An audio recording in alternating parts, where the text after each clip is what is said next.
What's happening, people? My name's DJ Graish, and in today's stream, I'm going to be making a breaks/jungle tune live on the airwaves. So, welcome and good evening.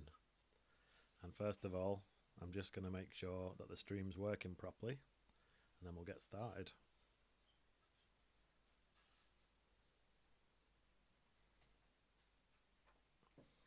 All right, seems to be working fine. So, if anyone's there, just let us know if you can see me, if you can hear me, and if everything's working properly. So for this tune, I think I'm going to go for 145 BPM. And I'm just going to start by chopping up some breaks.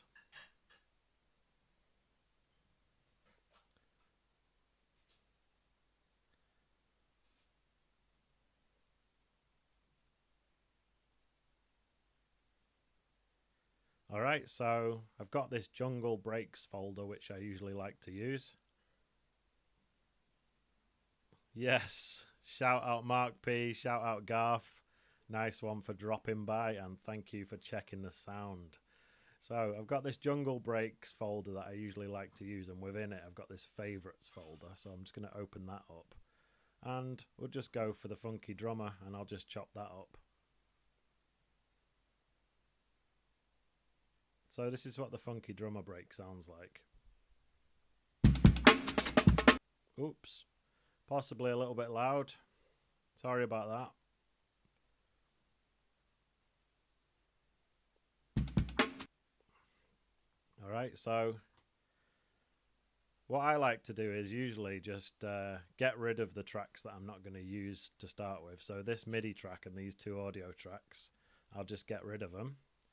And sometimes it's a good idea to put all these beats on the grid, at least the kicks and the snares. So that's the first snare there. If you just double click the warp markers, you can put them onto the grid like that. And just do that with all the major hits like the kicks and the snares. And if you want to, you can do it with the little bits of shuffle as well, but I think that should be fine like that.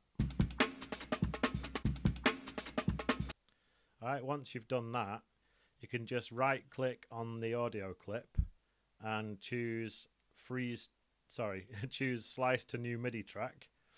And I usually like to just keep it on an 8th note and then click OK. So now down here you've got these 8 slices, and if you just click this little button over here to the left, you should see the sample open up here.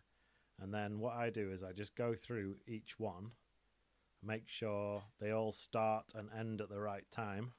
So this one with slice 4, you can see that it's got the 2 hits and then it sort of goes into the next hit at the end, and you don't want that, so just bring the end marker over a bit. And this one, I would say the start needs bringing over to the left a bit. Slice 6 is fine. Slice 7, I'll just edit the end a little bit. Slice 8, I'll just edit the start a little bit. And before I press play, I just want to turn this loop length down to 0%. Alright, and I'm just going to delete the original audio clip. So now when I solo it and press play,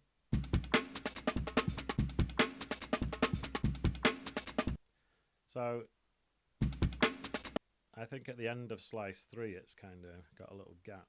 So you can see there, slice 3 just needed extending a tiny bit. So it's at the, it lines up with the start of slice 4. And then slice 4, it's all about just having a play with it and making sure that they all sound good together like this.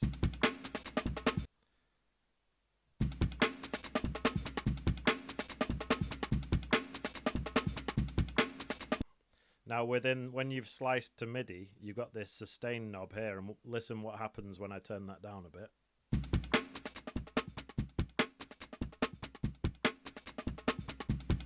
So you can sort of make it sound a little bit more neat that way, but it is a bit stoppy starty, so you have to use that sparingly.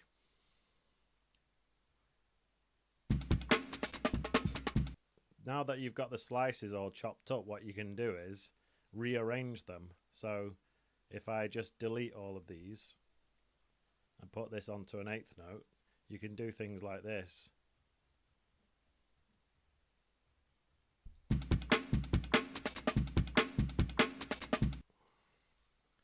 So what I'm going to do is I'm going to make a longer MIDI clip like that.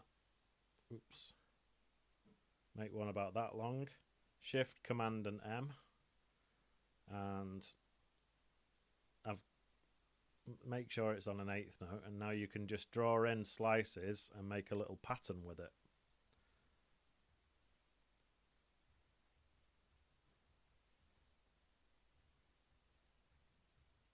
For example, like this.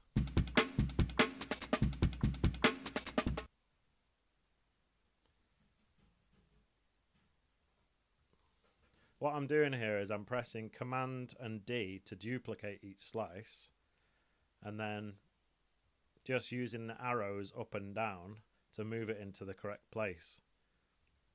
So with the last one, I'm just going to do the classic, all the steps, you know. And by the way, if you turn on this little headphone symbol here, then when you're moving them up and down, you'll actually hear where they are.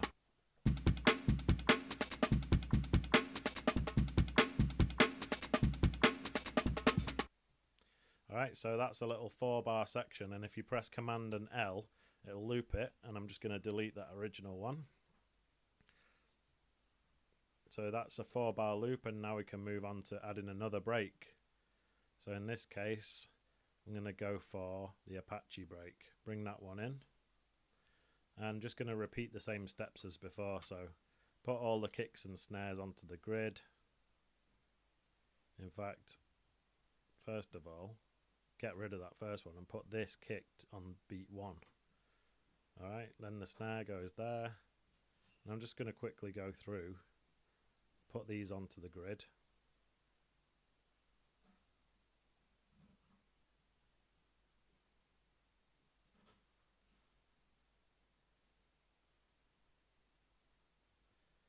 And it's a little bit of a tedious process, but this will just make it so that when I slice it up and, you know, when I'm tidying up the start and end point of each one, they're going to be a bit tidier because I've already put the beats onto the grid. What I'm doing here is I'm just putting one every quarter of a bar.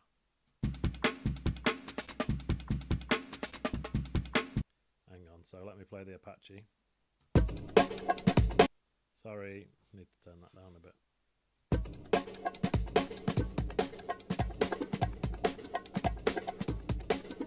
Alright, so I'm just going to hit right click, slice to new MIDI track and choose an eighth note and press OK. And I'm going to delete the original audio track. Now we've got those steps again, but because this is a 4-bar loop, you can see there's a lot more steps. So I'll just press Command and A to choose everything and delete. Then I can just put in my own steps. I'm going to turn off solo so we can hear the funky drummer break. And what I want to do with this Apache is just layer some, and obviously it's got kind of a lot of bongos in it. So I'm just going to be layering some bongos in with the funky drummer break. And remember that little control there, loop length, always turn that to 0, because if you don't, then it'll do this. And I don't know why it does that, but turn looping off and it'll just be each individual slice. So anyway, I'll quickly go through, make sure all the start and end points are on point, and then we can start to program in these bongo hits.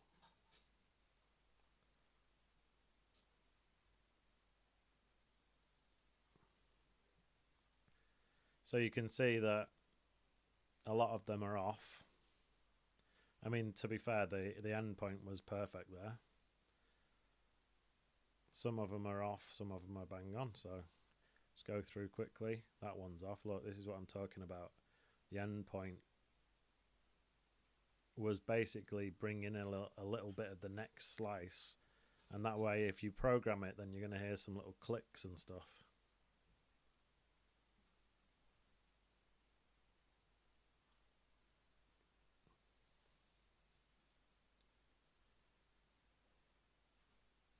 All right, that one's massively off, so I'm just going to bring that right back. And then the start of the next one was off as well. This one could be put to there. And the final one, slice 16. And let's have a listen how it sounds when we play it like this. Oh yeah, I deleted the steps. Anyway, what I'm going to do is I'll just program in some slices so.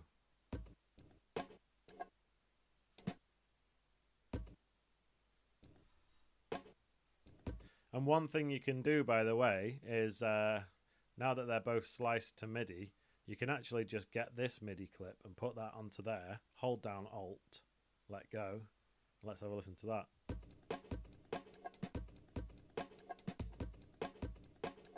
And together.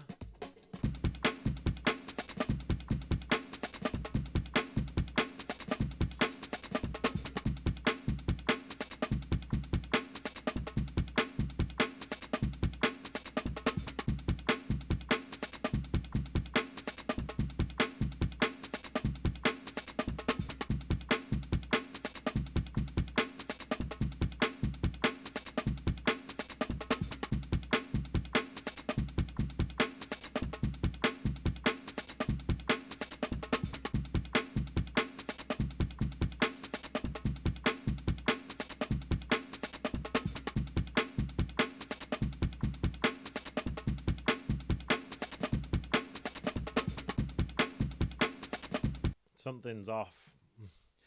So could it be they're just not lining up properly, so you just have to have a mess around with the start and end points.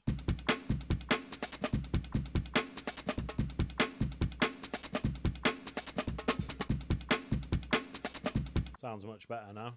Alright, so next thing, I'm just going quickly so it's not boring for you on the stream. So the next thing I'm going to do is just go to the instruments, get a simpler, bring that in, and then go looking for an 808 sample to make a bass line.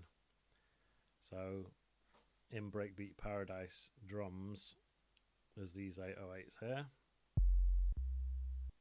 Drag that in, and then I'm going to go for audio effects and go down to the tuner.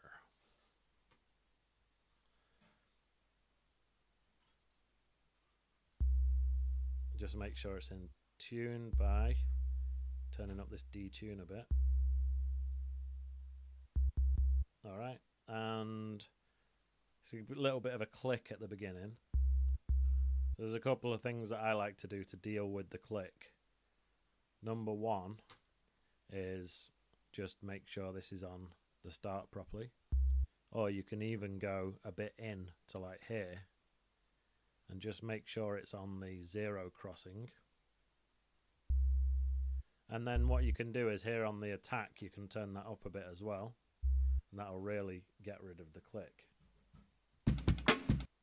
So once you've done that, you can just draw in an area there and press Shift Command and M to make a MIDI clip, and now you've got the piano roll. You can literally just draw in a bass line. So since it's going doog doog doog doog, you can, you know, when you're making a bass line, sometimes it's good to sort of go along with the kick drum and the snare.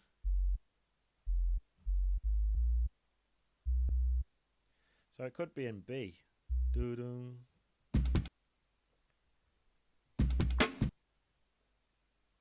Doo-doo, doo-doo.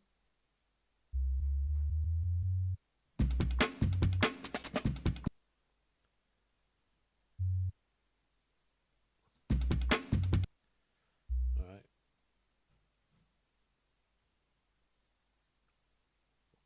Nice one, AD. I'm going to crank the mic a little bit. Ah. How's this? Better? Let me know if the mic's approximately like at an appropriate level with the music.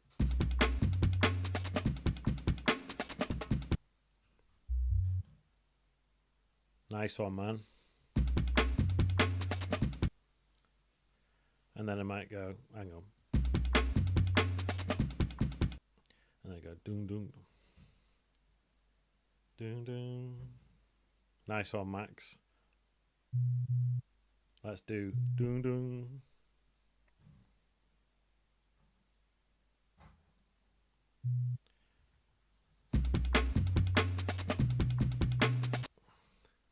So it should be doom, doom, doom, doom.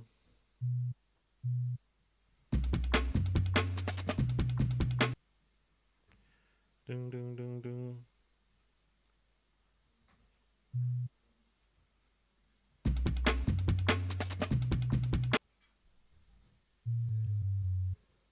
Doom, doom.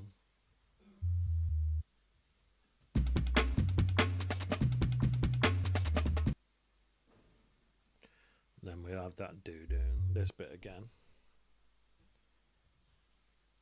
Oops, what's happened there? Oops, put that there.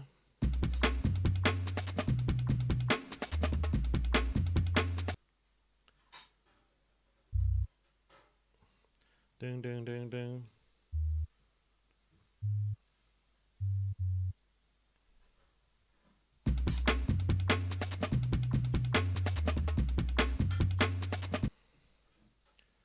And then it could doom, doom, doom, doom, doom, doom. You know? Doom, doom, doom, doom.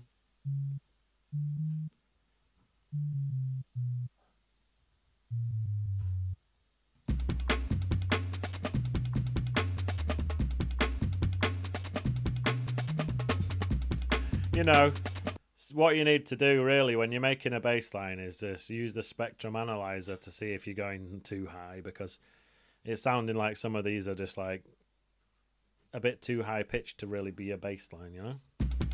So we're starting off at about 60 hertz, which, you know, it's good. Then the next note is up there, but let's see how high it goes. And I'm just going to mute the drums a second. Hang on, let me just bring this down here.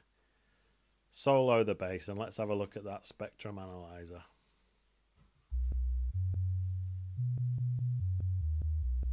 You know. So that one's at 123 and that one's all the way up at 150, so I would say that's probably a bit too high. But what you can do is there's some of the notes that are too high, you can just try them an octave lower. For example, this one here.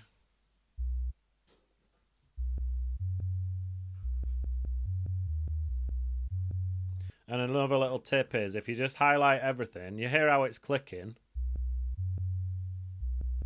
That's when the notes run into each other, right? Highlight everything by pressing Command and A, and then zoom right in, hold down Control, and then just drag the end of it a little bit to the left like that. Now let me play it. Definitely less of a click, and then let's do that a little bit more. That's tidied it up quite a bit, and there might still be a tiny bit of a click, but when you hear it with the drums,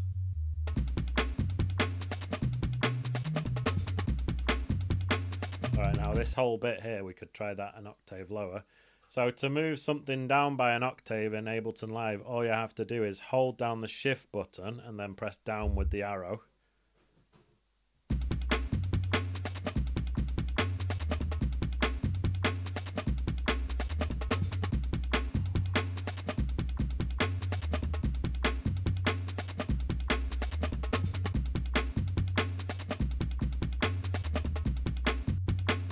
And now what you can do is add some saturation to warm it up a bit, and then you'll be able to hear it a bit more on smaller speakers, earbuds, etc.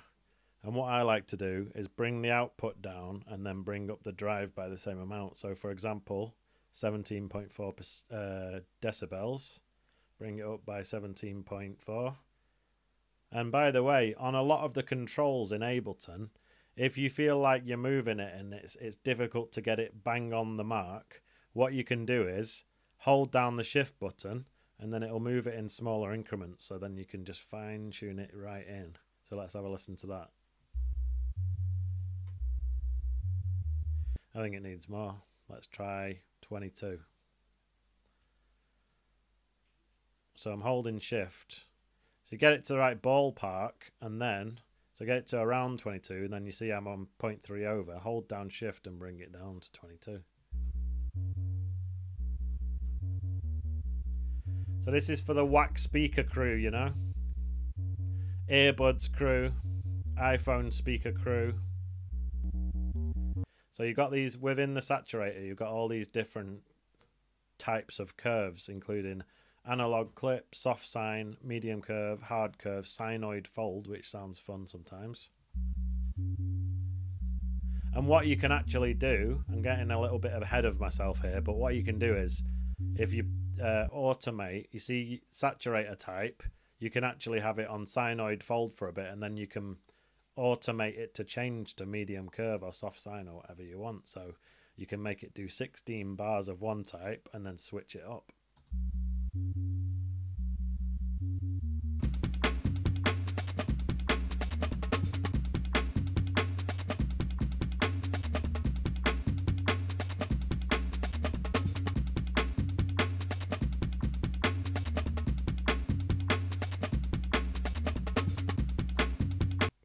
So, perhaps I'll try the Amen break. You know, when it comes to making tunes, producing and that, it's always good to do a bit of trial and error. Because the great thing is you can always press undo or delete if you don't like something. So sometimes you feel like you're doing 2 steps forward and 1 step back, but that's just the way how it is. So with that being said, I'm going to find the Amen and chop it up. So in jungle breaks, I've got one. There's this Amen brother here.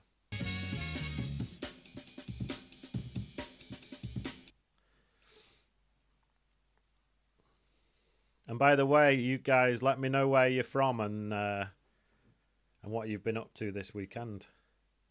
And what I was going to say is we can do a bit of an interactive, you know, like everyone makes a tune together. So feel free to give me suggestions of what you think I should do with this tune, and we can make a bit of a collaborative one. In the meantime, I'm just going to... Oops. In fact, I'm just going to lop off the first bit because we won't be needing that.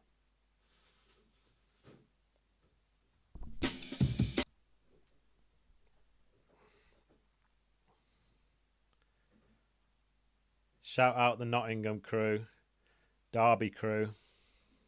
I've heard it's freezing in England.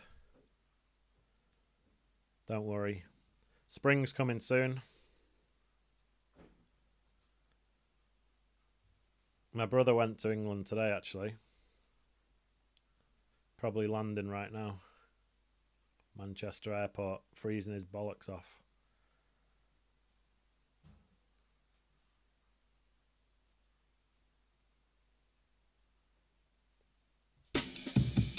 Hang on.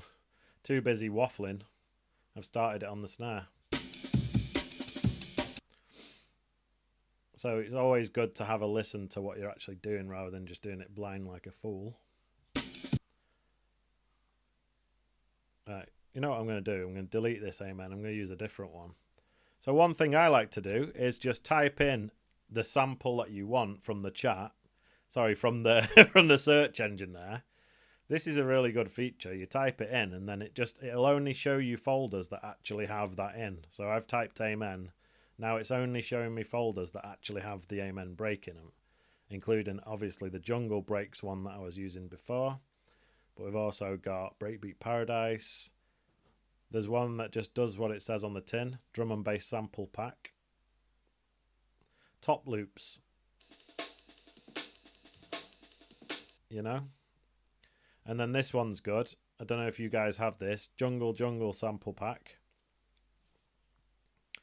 I'm in Barcelona. It's been quite sunny, to be honest. It's that time of year now where it's getting towards t-shirt weather in the daytime, But if you get caught out after sunset, then it's still very much jacket weather.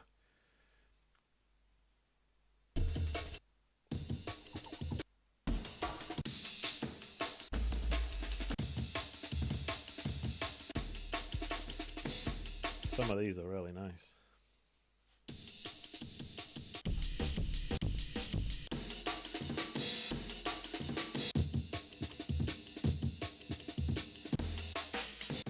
And it's, you know what's mad is like these are all literally the same. They all started off as the same sample, but listen to how different they all sound after different people have processed them in different ways.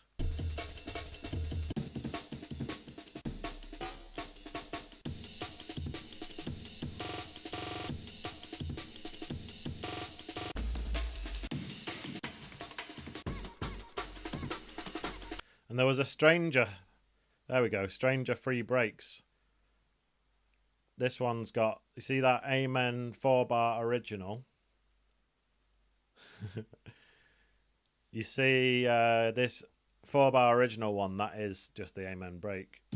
So if you guys follow Stranger, if you want just the clean normal Amen break, just go to Stranger's page, and usually in the description of his videos he's got links to free sample packs.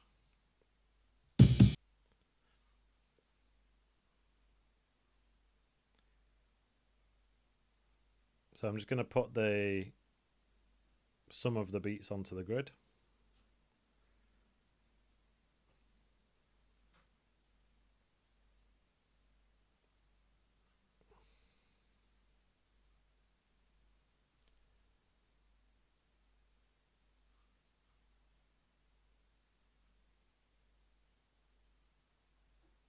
What I was thinking about doing for this video is that my student Jason Story, shout out Jason, he gave me the 0G sample packs, and I don't know why it's taken me until 2025 to get them, because I first heard about them in 15 years ago. But I finally got them, and I think that's a good thing actually, that it's taken me this long, because now I can finally explore some samples that I've never used before, but obviously they're absolute classics. So there must be loads of stuff in there that we can use. So anyway, let's have a listen to the Amen, just make sure it's all good before I chop it.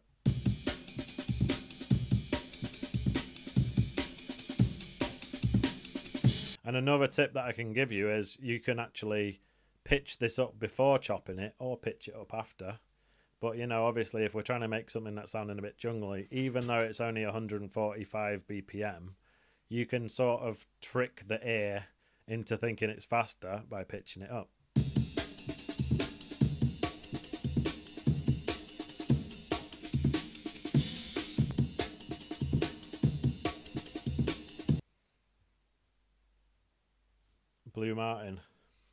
Blue Martin.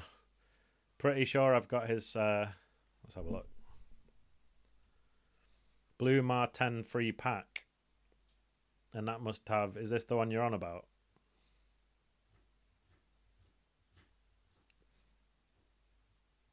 Drum.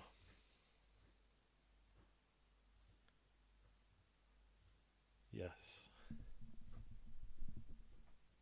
Yeah, I've used some samples from this. Not for a long time, though. Anyway, I'm going to chop up this Amen. Let's give it a slice to new MIDI track. And by the way, I always do it on an 8th note, but there's different ways of doing it. As many of you may know, you can do it by transient. You can do it manually. Or you can do it this way, where every slice is an 8th note. And there's pros and cons to each way. And the pro of doing it like this is just that they're all uniform, and then you can just rearrange them. Yeah, big up. I want to shout out a few people. So shout out AD, shout out Max Rice, shout out Audio Disciples, and shout out Aaron303. And big up my brother Mark Pearson, and shout out Garth from Toad Mode. Toad Mode is our band, so I'm actually a bassist in a rock band as well. Many of you didn't know that, but I started playing the bass in 2019. I've been a guitarist since I was 16, but I picked up the bass in 2019 and we started a band together.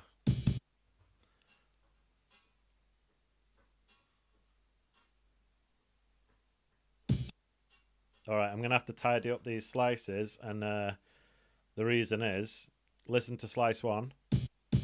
Can you hear just at the end of it, it's got this where it sort of, without even looking at it, you can hear it. It sort of cuts off abruptly. And that's why you need to go through, and look, that's what it's doing there. So that's why you need to go through, sort out the start and end point of each one, and then you won't have those dirty cut-offs at the end of each slice. And actually, I was thinking about incorporating a bit more maybe guitar and bass related content on this channel, but I'm also a little bit reluctant to, because, you know, there's some people that might have subscribed to the channel just for like drum and bass or Ableton related content or electronic music related content, and then if they see me making content about guitar stuff, they might be like, oh, that's not what I signed up for, and just unsubscribe, you know. But at the same time, I probably should just make content about whatever I want to make it about, you know. It's my channel, so sometimes I'm a bit torn about that. One thing I was thinking how I could sort of combine the two is just how to record a rock band in Ableton Live. Because I use Ableton even when I'm making rock music as well, you know. I never use like Logic or Pro Tools or anything like that. This is just the software I use, and I've been using it since 2008, so why change now? Anyway, that's the Amen sorted, so let's play it with the other drums.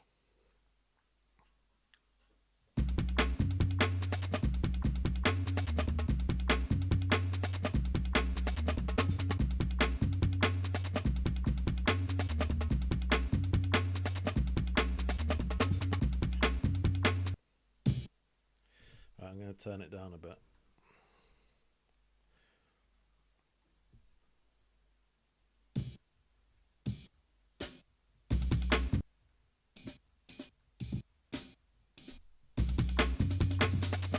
Sometimes it's good to have it where, you know, some of the snares line up. Sometimes the snares are going at different times from each other.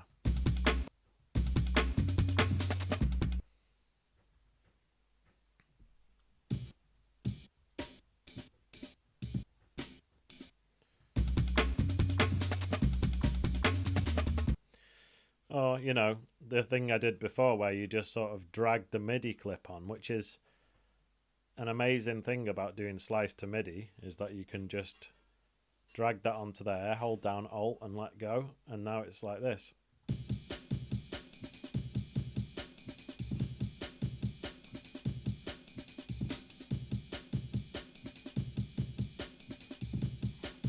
One thing I don't like of the Amen is that double kick slice that goes doo-doo.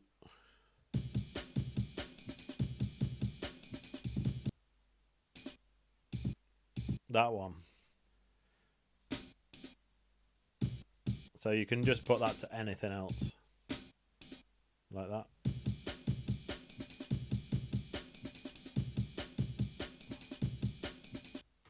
And then you could have the crash at the end. So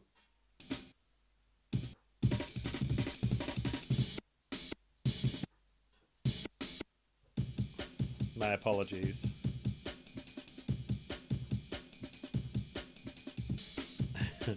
Yeah, so I'll just turn up the mic a little bit more. Let us know if it's all right. I'm a little bit conscious about clipping it, but should be all right. It's loud. Looking at the meter, it's actually much louder than the drums now, though.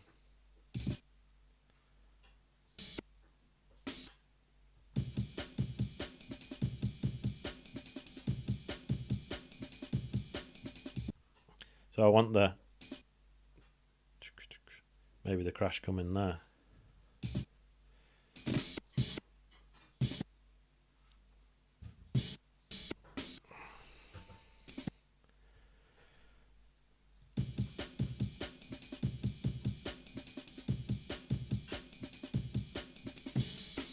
There we go. All right, let's play that with everything else.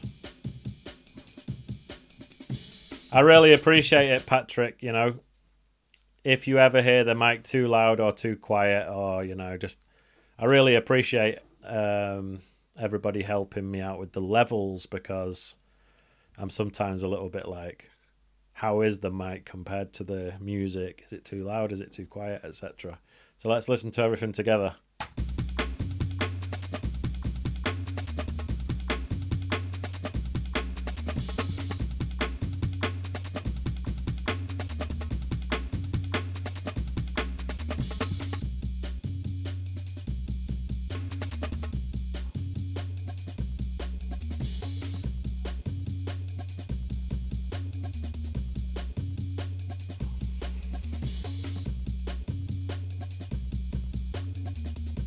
Shout out Wabbit. Are you in Lanzarote, mate? What's the weather like there? My mum has an apartment in Tenerife that she goes to quite a lot, and it's amazing that you can just be chilling in prime time sun at Christmas. I went to see her like at Christmas time one year, and it was just so nice.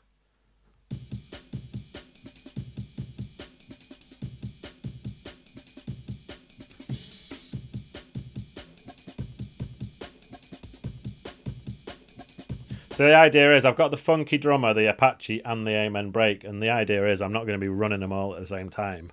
I'm just building up a sort of a load of loops here, and then when I do the arrangement, we'll have like probably 2 breaks running at a time, and then they'll switch. So we've got the bass, and I think I've made this track in the key of B. Anyway, I was on about the 0G sample pack, so let's have a listen. And if you don't mind, I am a little bit conscious about just sitting here going through loads of samples on a live stream. So I have to kind of move quickly, but let's just have a listen to some of the stuff we've got in here. I mean, straight away, that laser with like loads of delay and other effects on it could be amazing. So I'm going to bring that in. But let's keep listening.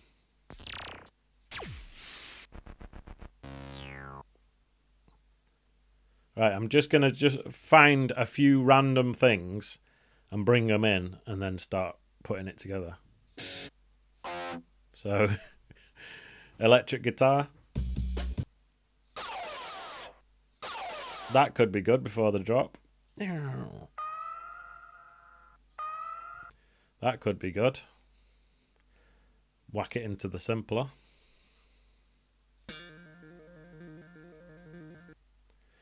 See what else we've got. I mean, a million old school rave tracks. You can just hear that they use these samples. That one, that's from, what's that KRS-One tune? The bridge is over, the bridge is over. I'm pretty sure he uses that.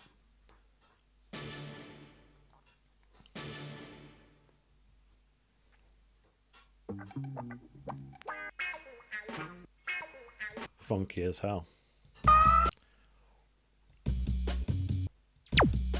Right, I'm going to put that FX thing into the simpler. So, how do you do that? You go to Instruments, Simpler, and drag it in, and then just get your sample. Oops. Go to that simpler track, put it in. Now, as you can see, there's a massive gap at the beginning, so you need to just bring the start marker of the sampler to the beginning there. Now you'll be able to play it at all different pitches using the MIDI keyboard. So it's,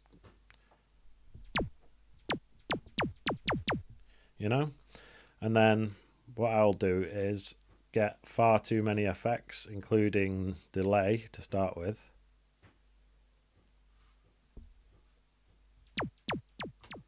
Ping pong. So when you turn on ping pong, it makes it bounce from left to right like this. Hopefully you can hear that. And then I'm going to get some hybrid reverb. And if anyone's wondering why my effects are like this in alphabetical order, the way how you do that is if you right click, you see how it says group in folder? This is how they were.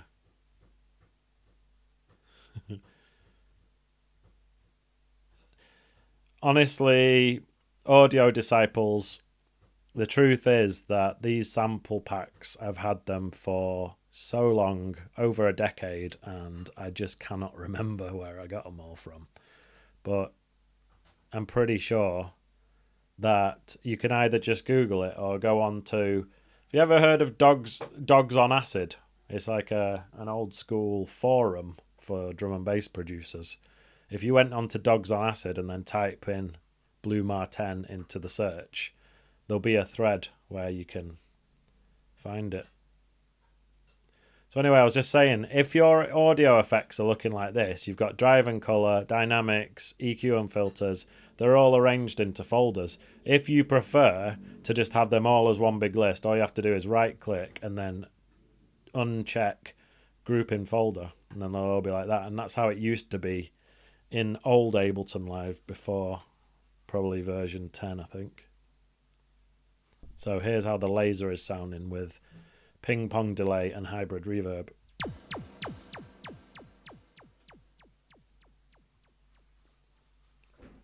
Way too wet. I like to use spring reverb. Bring down the wet and dry, bring down the decay. Let's have a listen. There's still a lot, it's very dubby. Shout out Sam in the chat. Thanks for joining, man. Alright, so I'm going to delete that laser from there now that it's in the sampler. And then there's this guitar as well.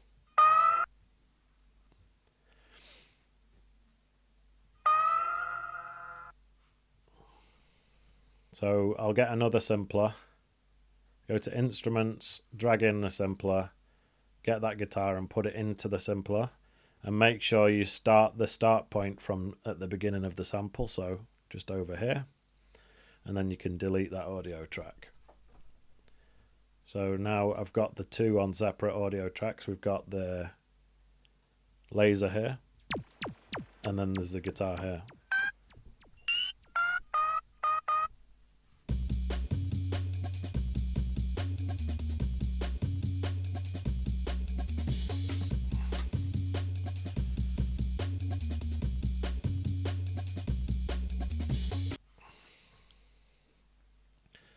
So I'm thinking about making a pad, and there's a way that you can do this in the wavetable synth, and I'm going to teach you how to do it right now. So first thing you're going to need is the wavetable synth. Bring that in. And here, where it says basic shapes, you can change that to, what was it now?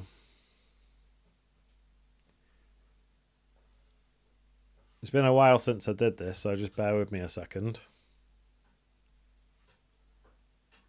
Harmonic series, was it? No, that's it. Sorry. Over here, it's go to basics and go to vintage. Then change this one to mini waves. All right. Put that somewhere halfway up. And then turn on oscillator 2. Put this to vintage and mini waves. Now they're both on the same sort of thing, and you can just put it to a random thing halfway up. All right. Next, I just want to explain a little bit about the matrix.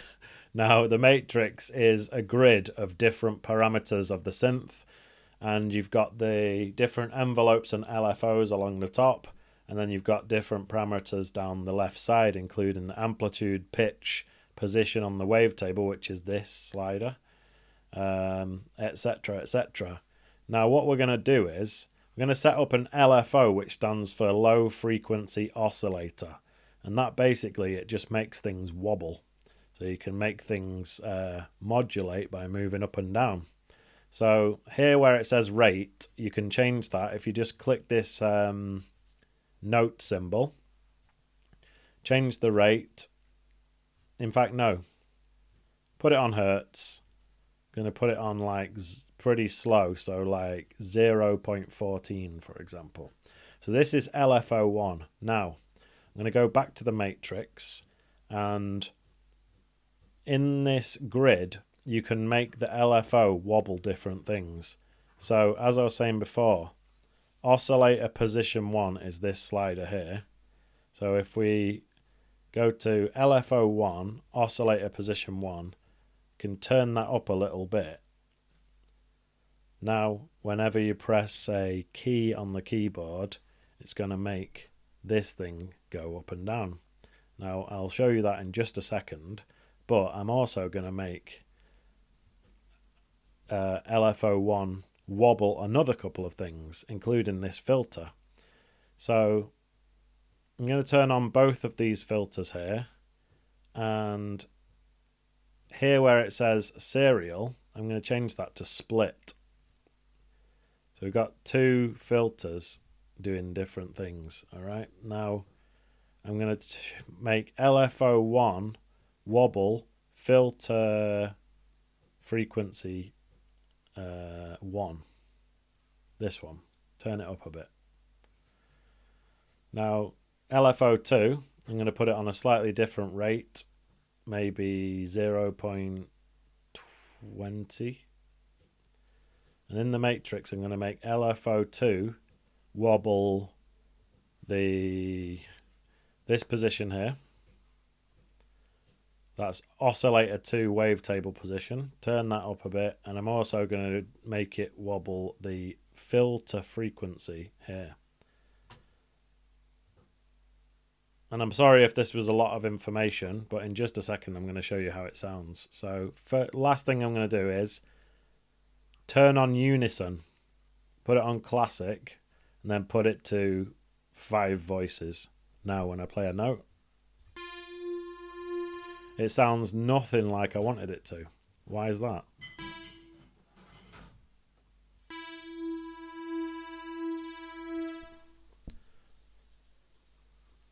First of all, I'm just going to turn it down a bit. This was supposed to sound like a pad.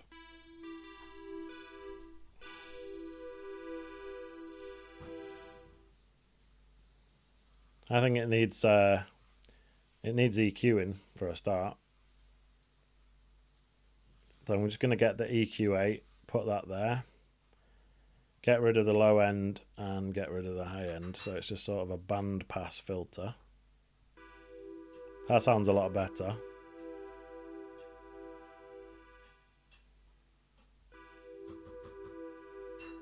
And you see how the filter is oscillating wildly. So what you need to do here is, where in the matrix where the LFO is, you've got these amounts, you need to put these to a very small amount, and it's very subtle, you know. So here where it says 23, that's way too much, and this 36 is way too much. So turn them down to a small amount, like less than 10, and let's try that again. So the LFO, low frequency oscillator, watch what happens to this thing here. It's moving up and down, right? And these filters are moving back and forth, so it's all being modulated by the LFO. So now it's time for me to listen to that bass line again and try and make this pad cooperate with the bass line. And if not, I can just start from scratch and put in a different bass line. So it goes like this. And I think it's in the key of B.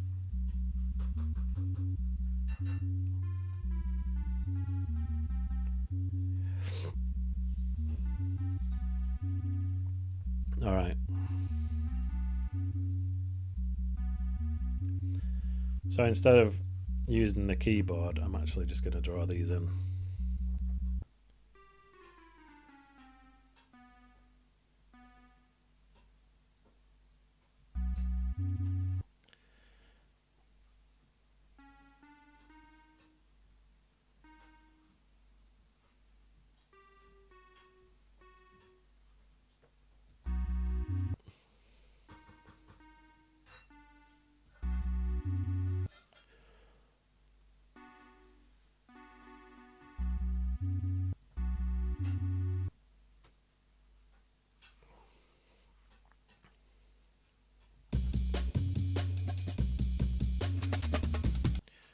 All right.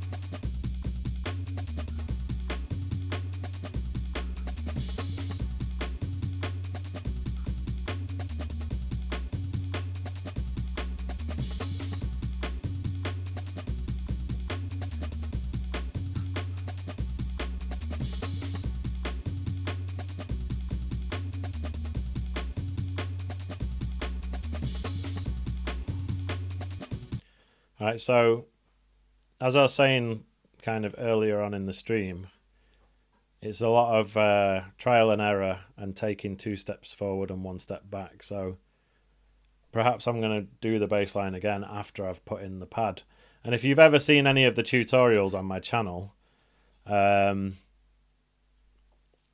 usually start with some kind of chord structure, whether that's some, a lot of the time I start a tune with a sample that I've sampled from some other tune, or I found it online or whatever, or I'll just like make a chord structure, and then once you've got that, then you can write the bass line around that.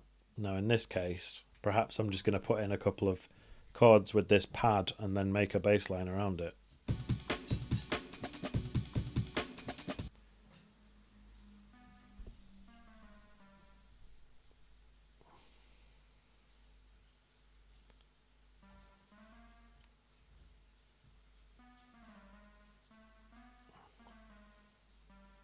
Dum, dum, dum. Right, so it's the B that carries on, and then is it really like that?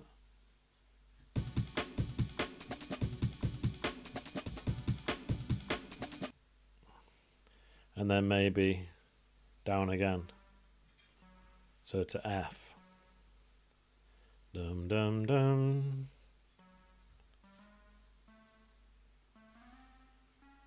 By the way, I'm just holding down the Alt button and then just dragging the note up to the different notes within the chord, so it goes like this.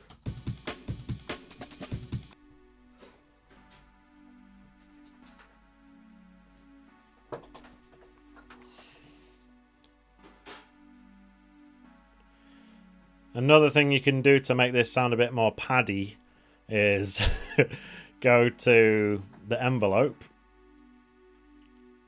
So this amp is your main envelope for the synth, right? And you've got along here, you've got ADSR. Now anyone who's new to synthesis, that means attack, decay, sustain and release. And the attack is basically just how long it takes for that note to come in at first. So if you turn it up a bit,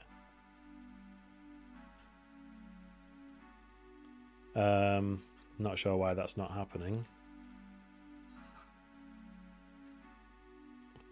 Maybe I just need to do it longer.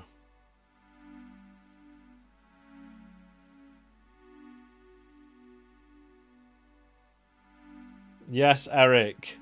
I wouldn't call it lick. Well, I'd say this is kind of turning into a bit of a euphoric breakbeat rave tune, to be honest. And I did put in a bass line, but I'm not sure if it's going to really go with this pad. Anyway, this is what the drums are sounding like.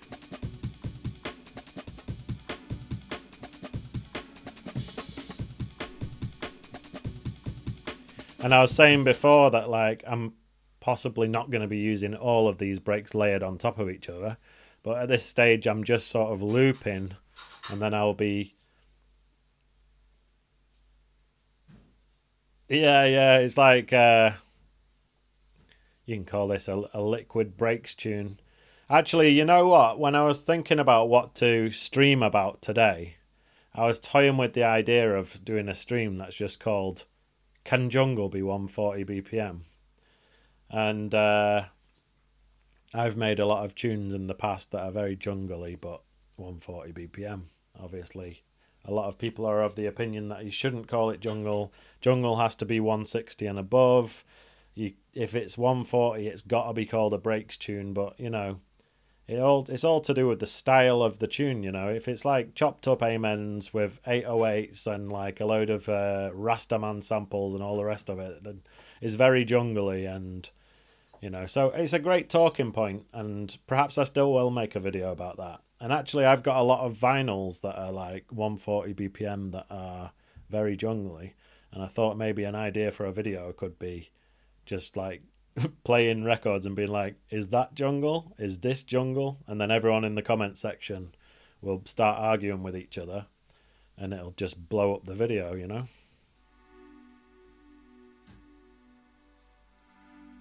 So anyway, for anyone who's just joined, I've basically just taught you how to put together a pad in the wavetable synth.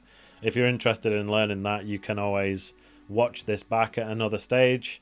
But it's basically using LFOs to wobble this position within the wavetable synth, wobble these filters back and forth, and obviously I've just turned up the attack so that it sort of fades in nicely. And we've got a few different breaks. We've got the Amen, all chopped up. We've got the funky drummer.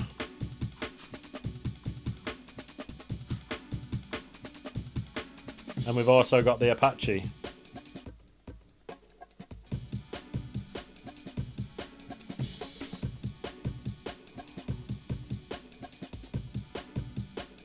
UK bass music, yeah. Well, I'm glad that there's finally a name for it, because I've been making this type of music since like 2010. And I always, you know, certain people within this sort of community that make this type of music decided to call it Future Jungle. And I always thought it was a terrible name. Number one, because a lot of it sounds like it's from the past. And number two, because we're making it in the present. And as soon as... you know, tomorrow comes, then it's no longer future, is it? So it's going to be in the past anyway. So it was a terrible name. Big up all the guys that make this kind of music, and no disrespect to anyone that wants to call it Future Jungle, but I've always thought that was a terrible name, and I've always refused to call it that, and I always just called it 140 Jungle. Does what it says on the tin, you know?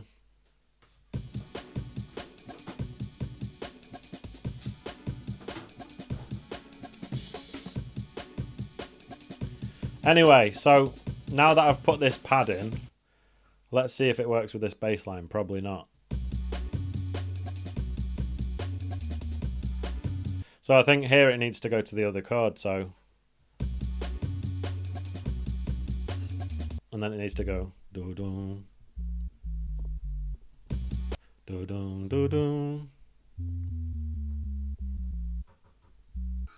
It goes... Do-dum. Yeah, so it goes to there, D.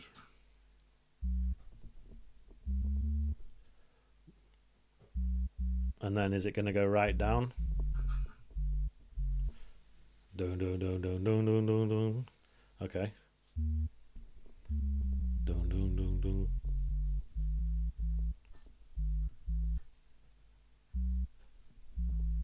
Dun, dun. Dun. Just back to F. Could be to there. Hang on, let's have a listen.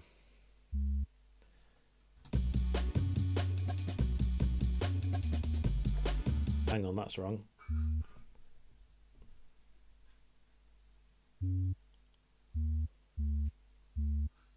All right.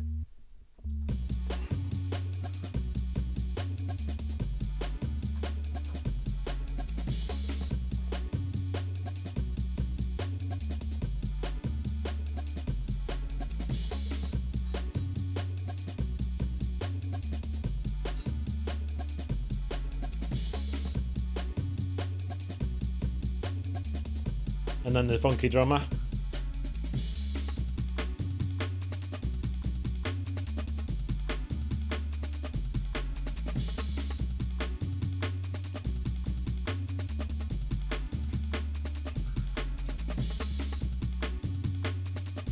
All right, so I was, for anyone who's just joined us, I was talking Big up my student Jason Story, who gave me recently the 0G samples, which I've heard about literally in the late 2000s, and I've known of them for all that time. But for whatever reason, I never bothered to download them, and now I finally have them. So there's disc 1, disc 2, as you may have guessed, these are from the days when people used to get their samples on CD-ROM. So these are different discs full of samples, and we can have a listen to some of these and throw some of them in. So for example, animals.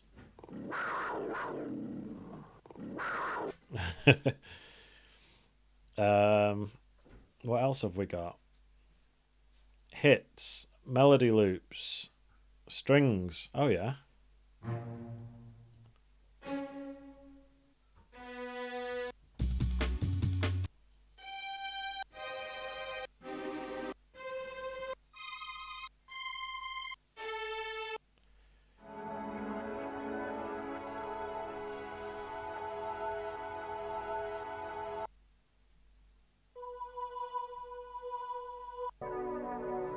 I mean, if I hadn't already just made a pad, there would be the pad, but let's keep moving and put something else in.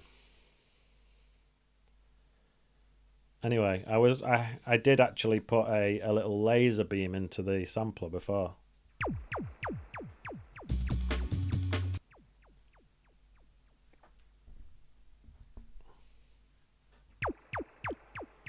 Where's that?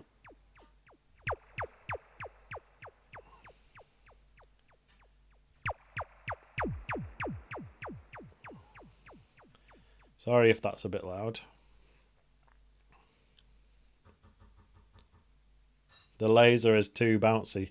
Let me turn off the ping pong and see if you think it sounds better.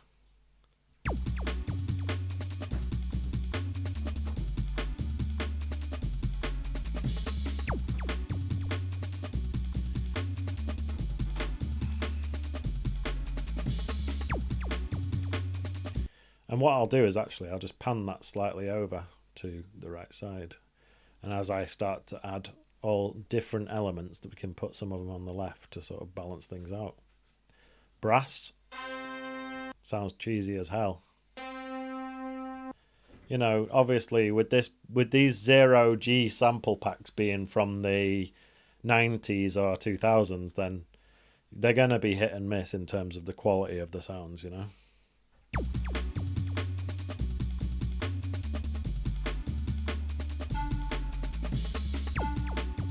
But sometimes it can be a good thing. So flute 2 is getting added. So first thing I'm going to do is just go to instrument and get the simpler, put that there, go back to the samples, flute 2 in there. Let's put the starter point to the start of the flute. And gonna need to turn that down a bit, and then I'm going to put some reverb on so it hopefully sounds slightly less cheesy.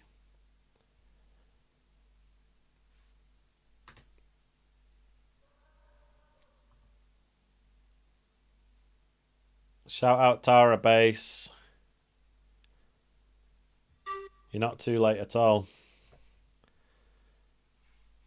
We're making an interactive, collaborative tune, and what I've got is 3 break beats.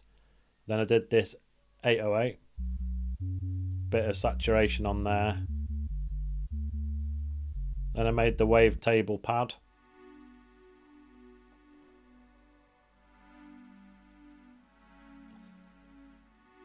And I might be chucking in a bit of cheesy flute. So it could go dum dum dum dum dum dum.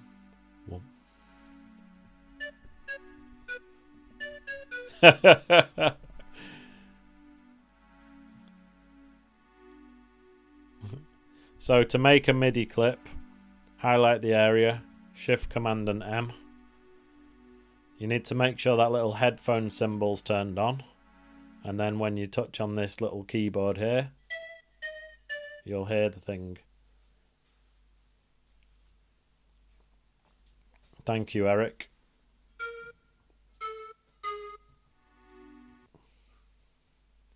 So basically we're in the key of B minor, I think. So let me just find a B first of all. Alright, I find a higher B, that one. Oh yeah, so, you know, everybody's got their different ways of doing things, but the one way of making sure that everything's perfectly in tune with each other is to play a C on your keyboard and then make sure that it is actually a C. So I'm going to need to go down by 1 semitone, 2 semitones, and then maybe detune up a little bit. And as you can see, it's wobbling around, but it's when you've got a sample that's doing that, you want to just sort of make sure it's kind of centered around the note, you know? So it starts off flat, then it goes sharp, and then it sort of wobbles between the two. But as long as it's kind of centered around the point that you want, or if anything, make it slightly flat, but don't make it sharp. In fact, I might just put that back. Sometimes it's going to sound a bit more authentically 90s if something's slightly flat. Back in those days, they were messing around with samplers and perhaps not putting a tuner after everything and making sure things are perfectly in tune, you know?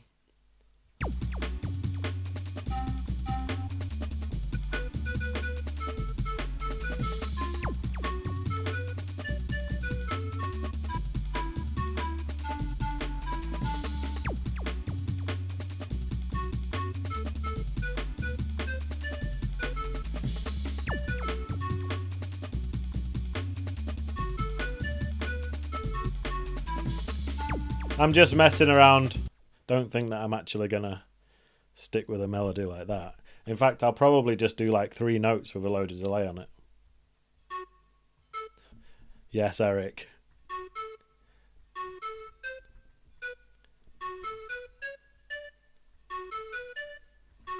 Sometimes it's good to do like a super quick one with delay on it, like, and then just you know what I mean? Could start with that to see.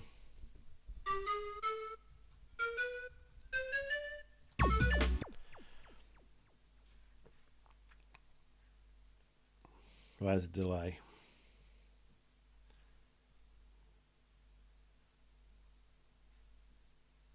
What should it be, 4 or 2? That sounded pretty good. Well, let's try it on 4.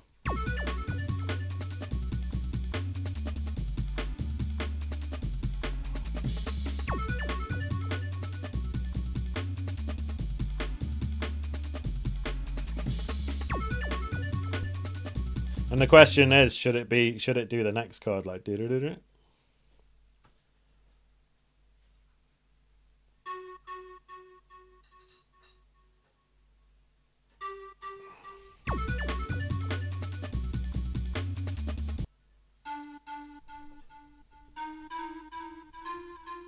Ah. Right, let me temporarily turn off the delay. And then we'll put it back on in a bit.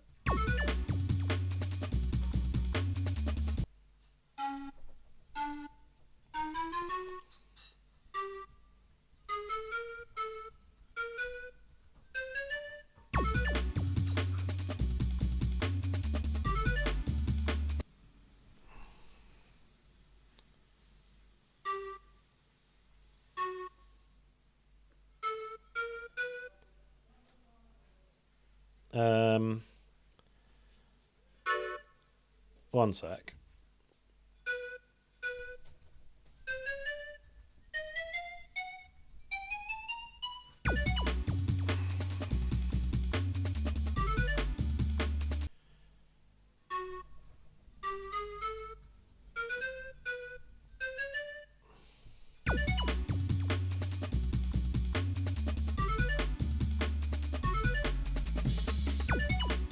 Yes, Tara, you are right. I'm basically doing an arpeggiator type thing, but I'm just drawing in the notes.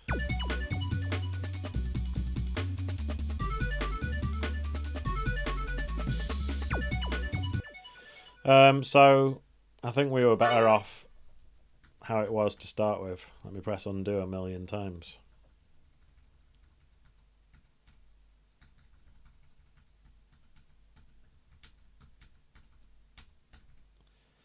Was it like that?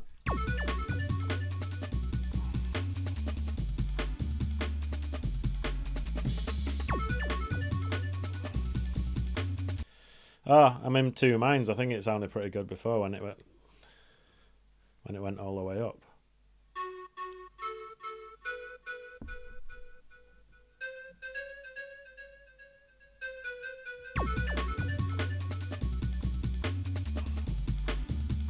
All right.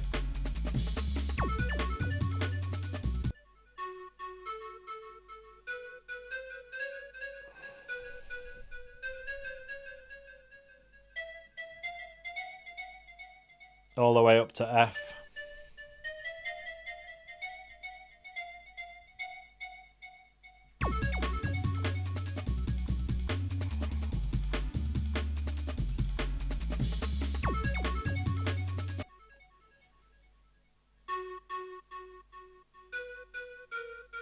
Up to the B? I don't know.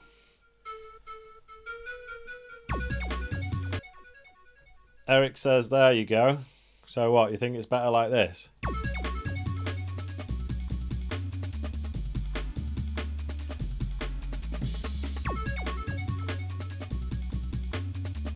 Obviously, it's a bit of an art form doing this on the live stream because, you know, obviously, like I was saying, it's a lot of trial and error, but you need to make it not boring for the viewers, you know, so sort of keep it moving.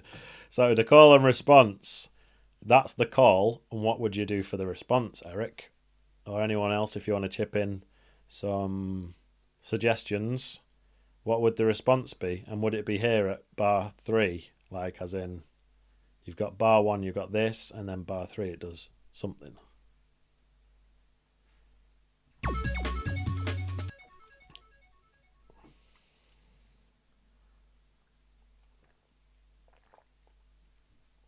I think I should go back to the 0G and find something for the response.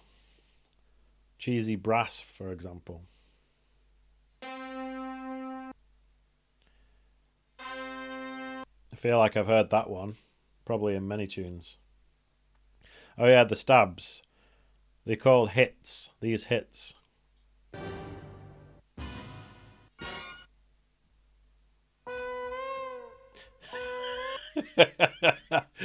Gunshot. We had gunshot the other week. I don't want to become a what's it called? A one-trick pony. I have a gunshot in at the drop of every tune.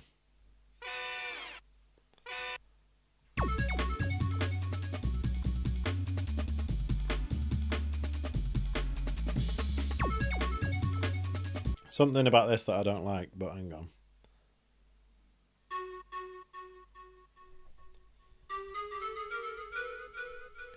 I'm going to make it start on B. And I know I seem a bit indecisive. I'm going back and forth, but it's going to go B.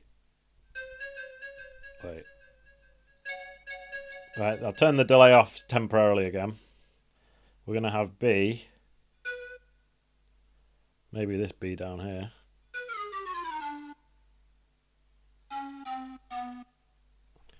Dun.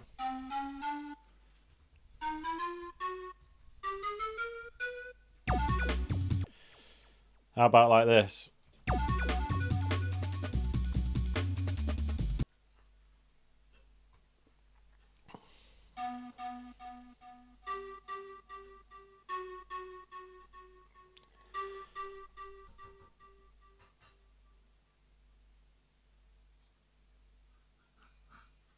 What is drum and bass dolphin? Is that something you've seen in here?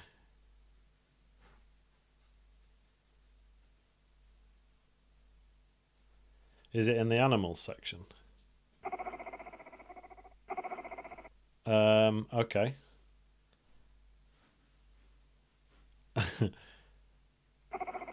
I'm not sure if that's a dolphin, but that would be kind of coincidental if you said that and then the first animal I click on is a dolphin.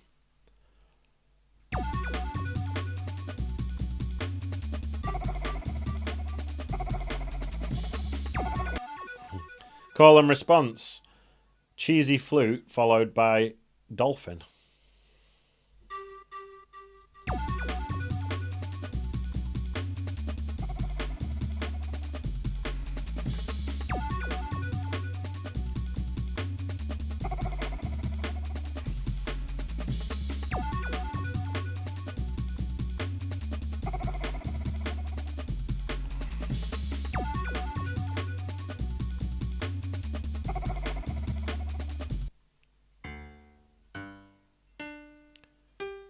You know, when it comes to making cheesy rave pianos, these are ideal. These little bits of piano here, if you put these into the sampler and then play them, you can make like a really cheesy sounding fake piano, which is absolutely perfect for the rave tunes. Later, so what, you mean put it there?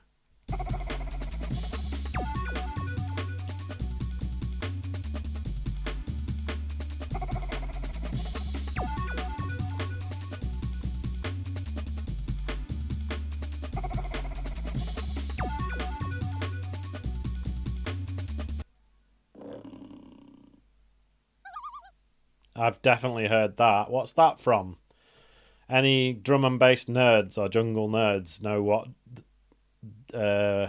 what tune has this just before the drop?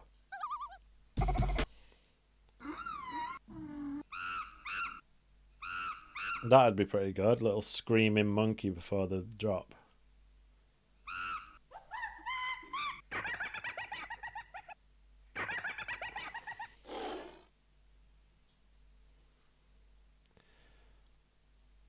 How about R R R R? Load of delay on it.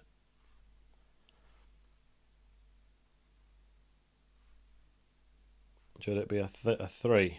Let's see. No.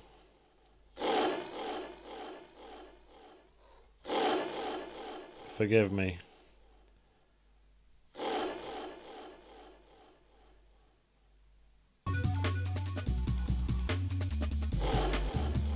Alright, that's coming a little bit late, so I'm just going to manually drag it earlier. Like put it there or something.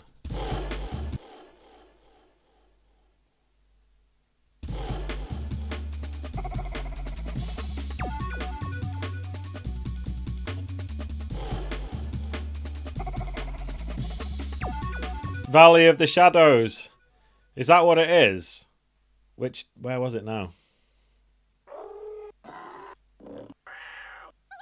That one. You know what? I'd go and find it on YouTube and play it, but I'll get copyright strike, so fuck that.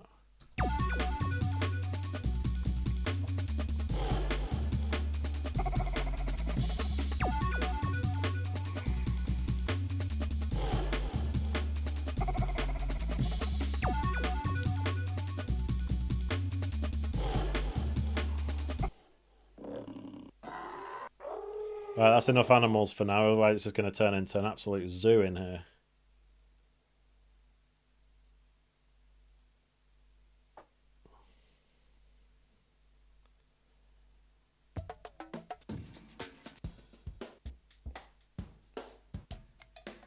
There's so much in here. I think you could use this these 0G sample packs to create an entire album if you wanted to.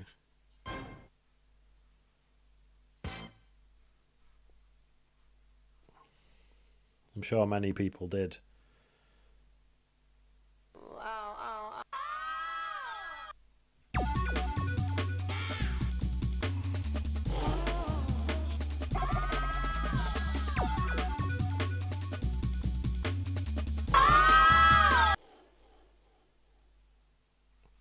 I gotta stop doing that. Every time I bring in a new sample, I put it too loud.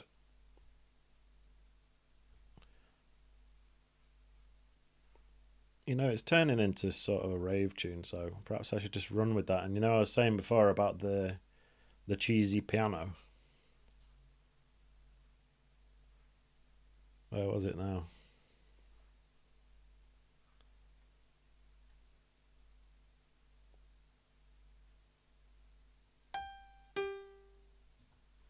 Right, let me get a simpler.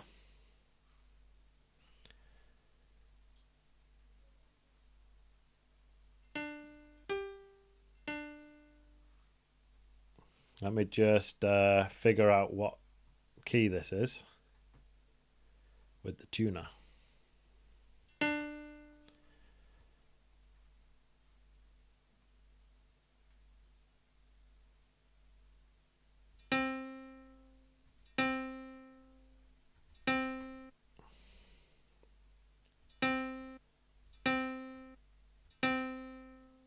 You see how it goes? It starts sharp and then goes down.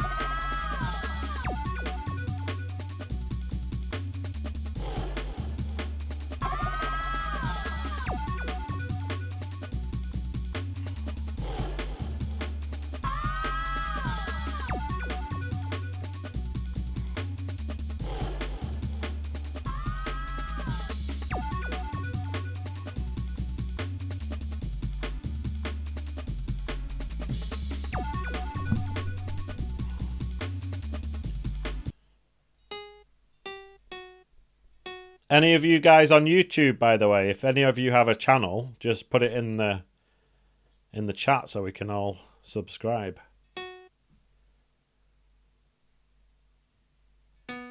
Let's have a listen.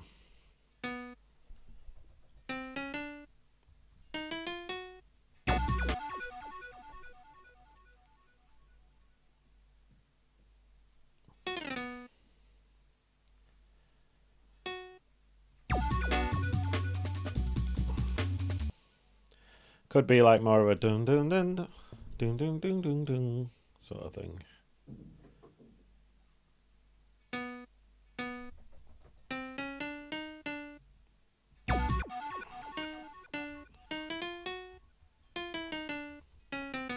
Oh, that's an arpeggio as well.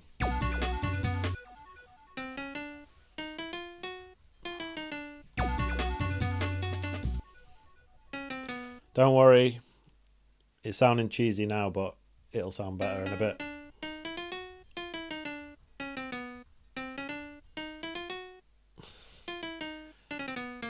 Right, let me just sort it out a bit.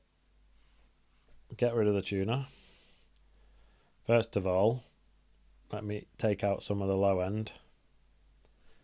Then I'm going to get the reverb.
What was this? Oh yeah, the lion. and then this. So we've got things overlapping, which is why I turned off that, but obviously that's going to be used as well. So getting to the point now where it's time to do the arrangement, because we've got various different loops that, you know, they can't all work at the same time, but they can be thrown in at different times of the arrangement. So maybe I'll just make 1 or 2 more elements and then I'll put it all together. So we've got the cheesy piano, melody one-shots,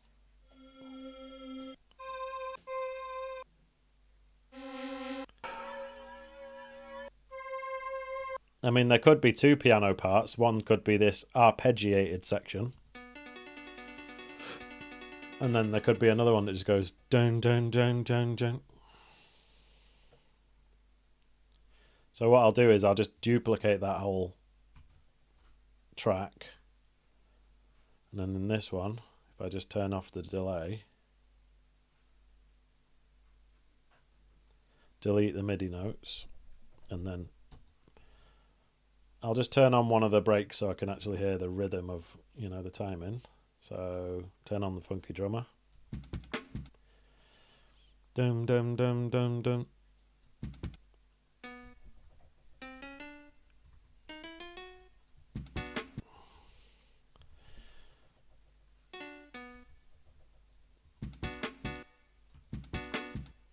Oops.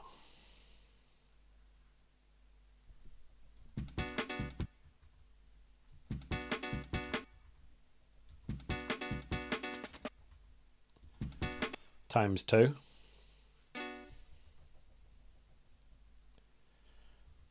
And then we go to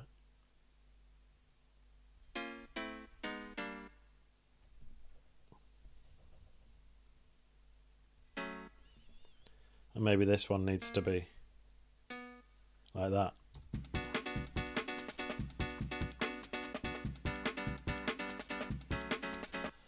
Actually, it could go up.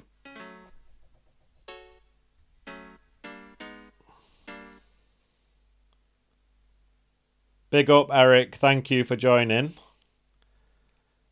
And usually, you know, I did have a few weeks off, but I do try to do these on a Sunday evening, so I'll hopefully catch you next Sunday.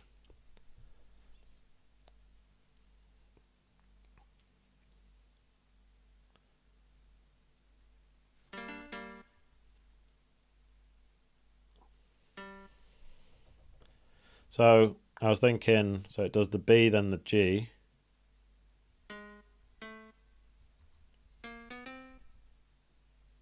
No, go to A.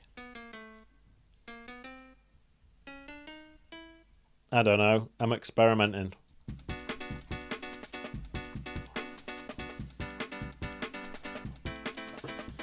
That's not right.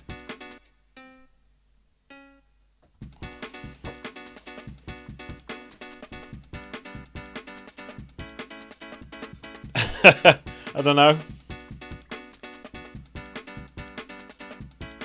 It's not really supposed to go to the major. Let's try it with the bass line though.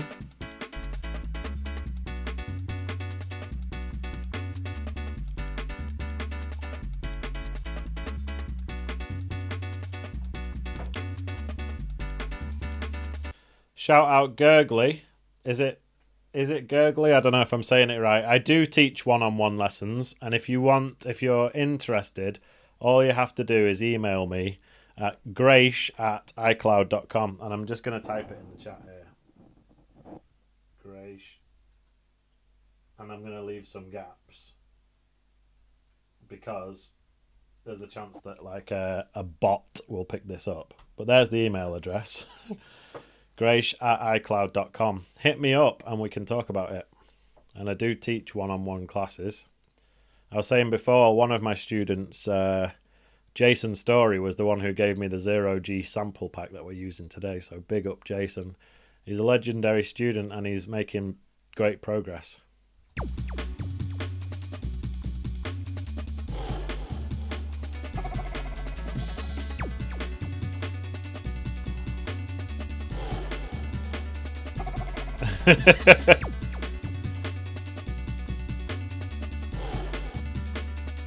Needless to say, the animals are just gonna like come in once in a while. It's not gonna be looping like that.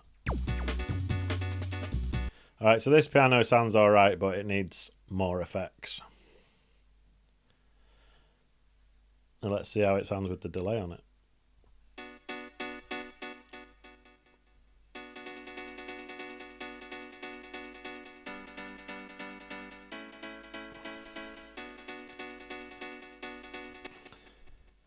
And no one's really said it yet, but you know that tune, Sweet Harmony? In a sweet harmony. It's basically like massively inspired by that, so. I'm doing my best to not completely rip it off, but it's that style, innit?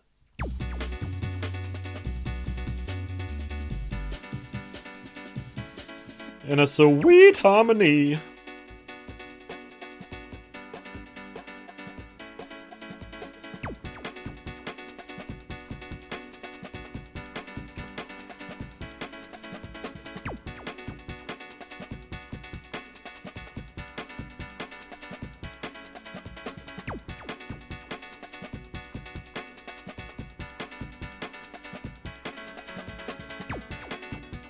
Hang on, so maybe this should be an octave up.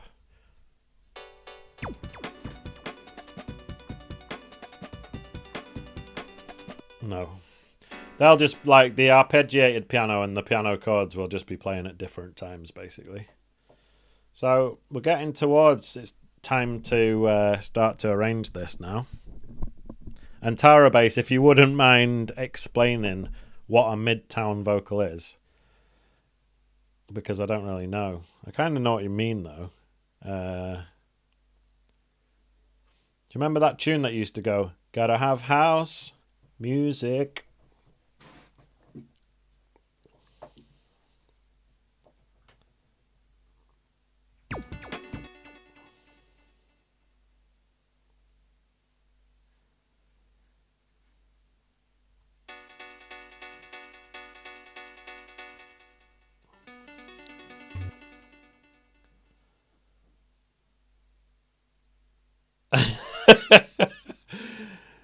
Well spotted. So it's in this vocals, I suppose.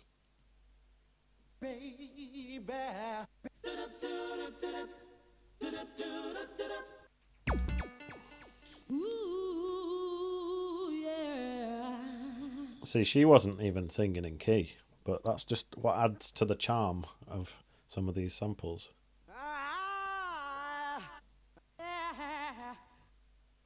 She sounded like, do you remember M People? Anyone who's around my age, M People were a group from the 90s, and the singer was called Heather Small, and she sounds like her. People are still having sex. People are still Hey, I hope I don't get demonetized for, well, I don't even have monetization anyway, so I shouldn't really worry about it. So where was that Midtown? Must be one of the other folders.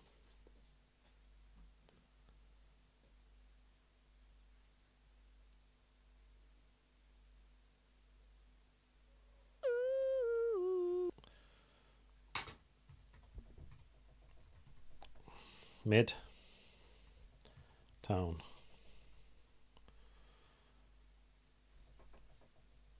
Oh, Motown. Sorry. Yeah, good shout.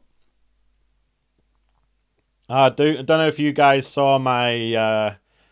which one was it? It was one of my tutorials where I am making, I think, a liquid tune or something, and I just get this little bit of Marvin Gaye, and it was just like, I didn't even need to repitch it. He was just singing this bit absolutely perfectly in key with the tune. And little, I don't know if I'm going to be that lucky this time, but let's try anyway.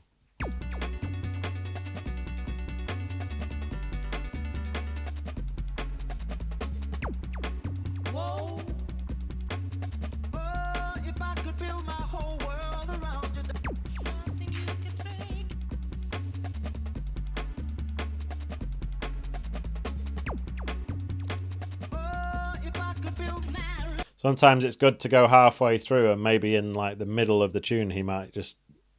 I prefer to just find something where he's not necessarily saying any words, he's just sort of going, ooh. And that would be all right. And that would be... Pride and joy, you are my pride and joy. And say yeah. How about that? Just straight up. Say yeah. How about this middle bit? I'm gonna love you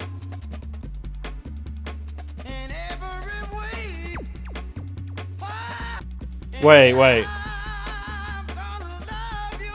I'm gonna love you. I don't know. I'm not really trying to turn it into a love song, but that was pretty good.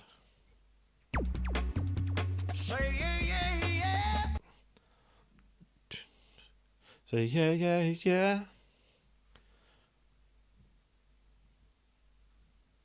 Right. Cut that off.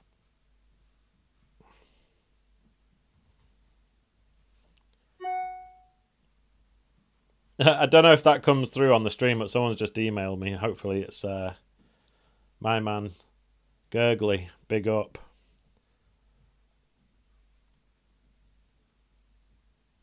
Say yeah. Dun. Say yeah. Say yeah. It's from like there. Say Say yeah. yeah.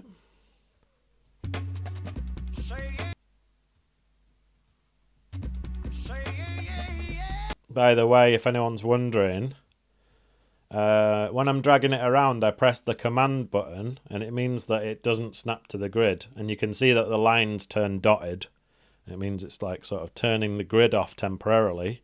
That allows me to just move it around. And if I keep playing it, and then like hear if it's sounding a little bit early or late, and then drag it around, you know.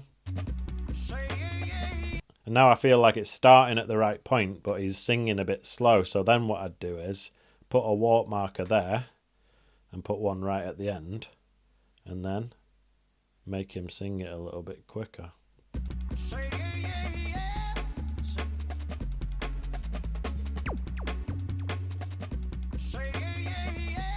Still maybe just the last yeah comes a little bit late. Or maybe not. I'm nitpicking really. So then what I'd do is either you can choose to make him slightly quicker or drag him slightly to the left to just make it all a little bit earlier.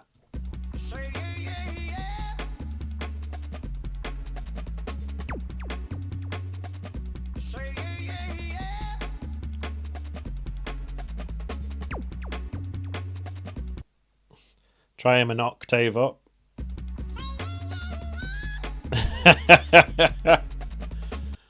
Marvin and the Chipmunks. Alright, let me put some EQ and reverb and stuff on it.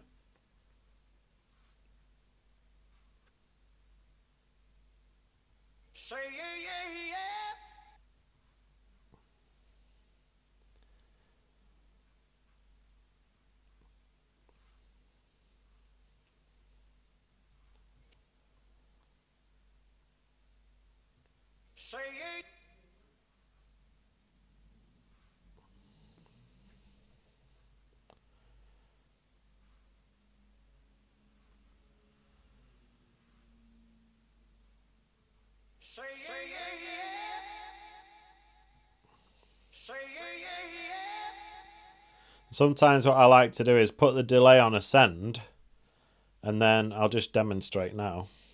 So there's already a delay on send B, right? And then what you can do is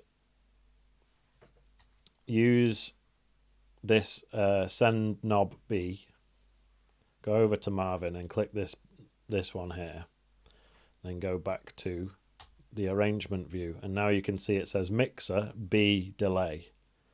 Then draw in some automation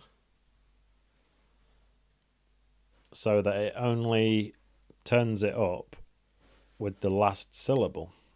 So he goes, yeah, yeah, yeah. And then it's just the last yeah. And Tay's saying maybe he's a bit sharp. And then obviously, all right, Tay, I'll sort that out after. But let me just quickly crank up the feedback of this delay. Try that one more time.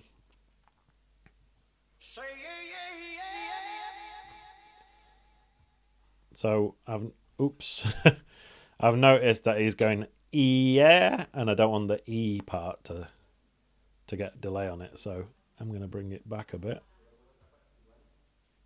like this. Right, now, what I'll do is turn on the piano and the 808, so we've got some sort of elements that have the correct pitch, right?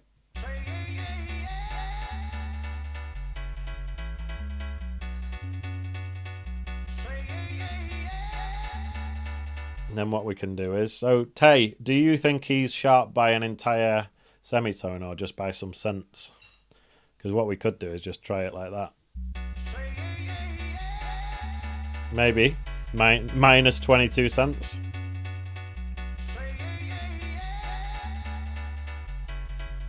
Let me know, Tay, if you think he's sounding better now.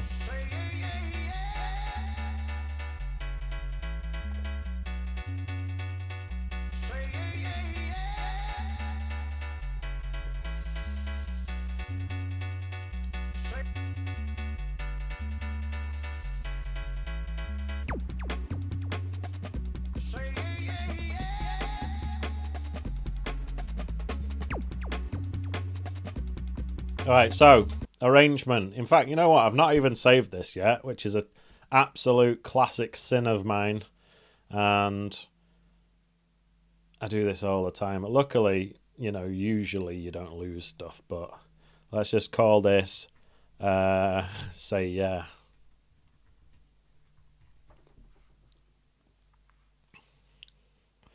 So that's that saved. Now, the arrangement. What I like to do is grab everything. Oops, gotta stop doing that. Grab everything and press Command and X, and it cuts it, right? Then paste everything at bar 33, which gives us 32 bars of intro. Now that's not set in stone. Maybe later we could decide that we need double that or half that, but 33 bars is a good place to start. So now that that's at bar 33, what I'm saying here is that that's where it's going to drop, that's where the bass is going to come in, etc. And everything before that is the intro. So now we can feel free to grab some of these bits and take them over here and start to build up an intro. So we've got the wave table, which is the pad. In fact, one thing I could do now, before we do the arrangement, so Tay's saying Marvin needs to go down a little bit further. So he's on minus 22 now. Hang on, let me turn him back on again.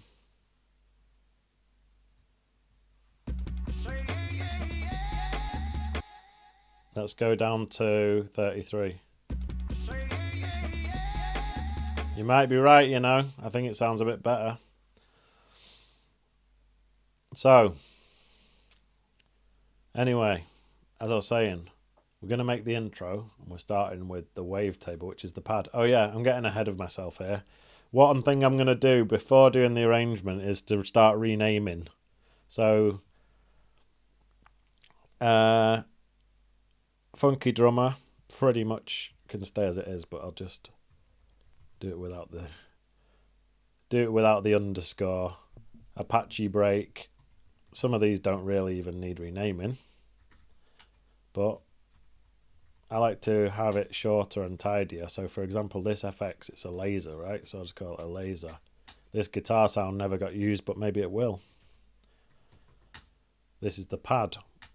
Flute. Did I ever use the flute? Oh yeah, I did. Forgot about that flute.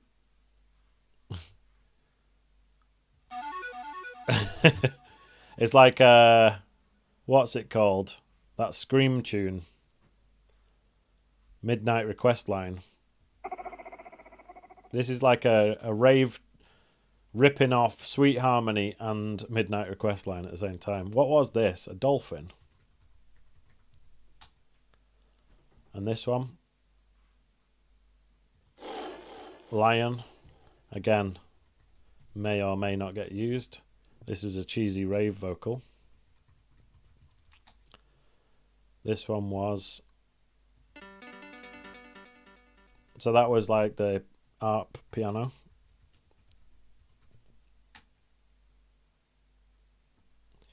Piano chords. And just call that one Marvin. Alright, so now we've got all of those renamed. What I like to do is create 4 groups. And the groups are drums, bass, instruments and vocals. So Command and G to group them. This first one's the drums.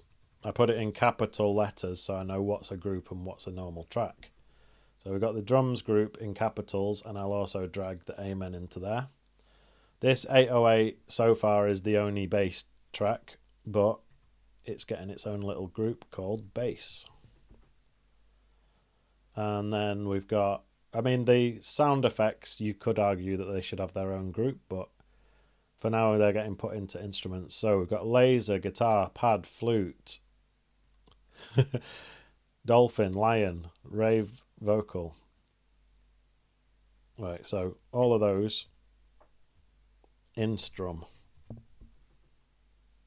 And I'll also put these 2 pianos in there. And then usually the reason why I put vocals in their own channel is because sometimes I work with vocalists like singers and rappers, and that's when it's important to have the vocal channel, you know, the vocal group separately. If you're just making a tune like this, then technically these could also just go in with the instruments all lumped together, you know. But they're the 4 groups that I usually use. And one thing that I've been meaning to do is, because I've been putting together a live set using Ableton, using the session view, which is something I've never spoken about on my channel. So if anyone's interested, at some point I could do that on a live stream, or I could do it just as a video and show you how I make my live set. But spoiler alert, it basically consists of these groups: drums, bass, instruments and vocals, and I just sort of export the parts into loops, which is why it makes it a lot easier for me when I make my tunes if I put them into these groups, because then when it comes to exporting all the stems for my live set, it makes it easier. So without further ado, here's the pad. And sorry, I don't know if I'm saying your name right. Is it Gurgly? I don't always do a 32-bar intro, but I always tend to do things in 16s. So I would start my drop at either bar 17 or bar 33, and that would give 16 or 32 bars for the intro, you know. You could do more if you want. And there's been a bit of a trend, like back in the vinyl days, people would do longer intros that go on for ages, so that the DJ who's mixing it has longer to sort of mix it in, right? But in this day and age, everyone's using CDJs and software with the sync button and stuff. You don't need as long to mix it, and that's why people started to do shorter intros.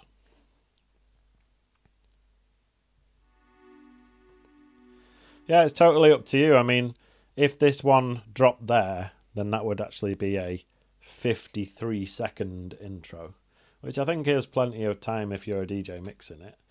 But it's a personal preference.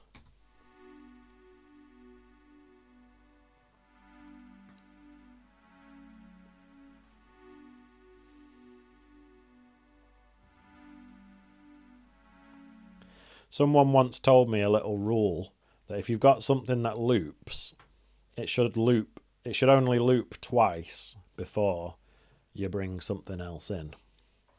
So in this case, this thing loops around twice, and then here, when it's looping the third time, yeah, exactly. And you could say that 2010-ish is when people, roughly around the time that people started to do more digital DJing. I'm actually starting to get a sore throat from waffling, you know. So, as I was saying, if you've got something that's looping, when it comes with its third loop is when you really should be adding something else. So in this case, we could add the piano. Should it be the harp?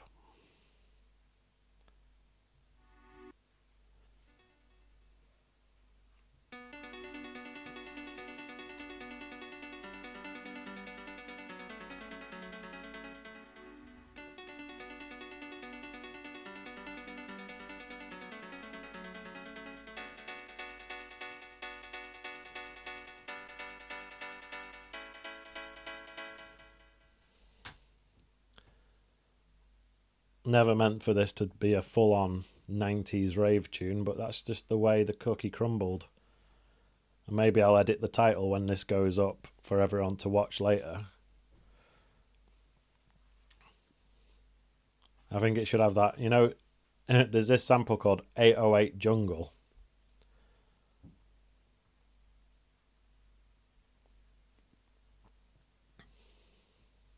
"808 Jungle" sounds like this. I'll just chuck that in there.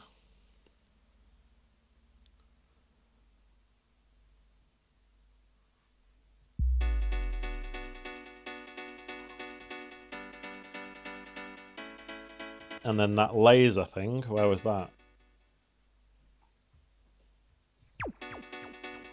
That should be like choo choo choo choo. So I'll put the delay faster.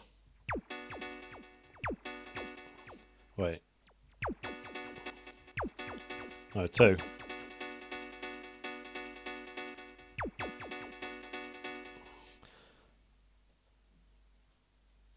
Yeah, me too, Tara Bass. I also have Technics and mix on vinyl, but I haven't really been using them recently, to be the truth be told, because this apartment is so tiny, I just don't have anywhere to set up my decks.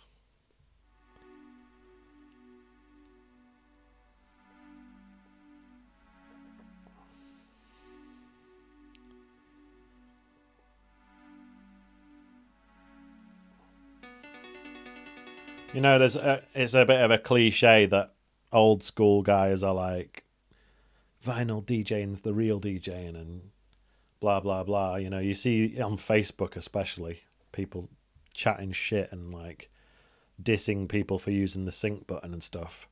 But it is definitely a lost art form, and it's something that's really enjoyable and rewarding when you get the 2 records in sync purely by using your ears and your hands, you know. But you got to move with the times as well, and I do really appreciate the fact that these days all clubs have Pioneer CDJs, and all you have to do is bring your pen drive and plug it in and get going, you know, because anyone who's ever carried a record bag full of vinyls, it's bloody heavy, you know. And everyone loves to look at the past with rose-tinted glasses and say, oh, vinyl days were so amazing, but carrying those record bags was not fun.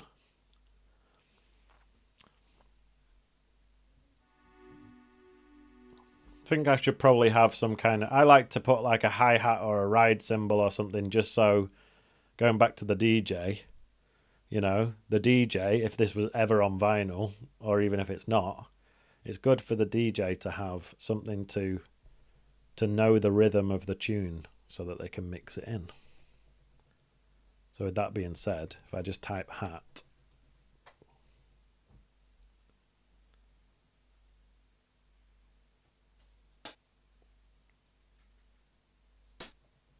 what I should do is turn this down a bit.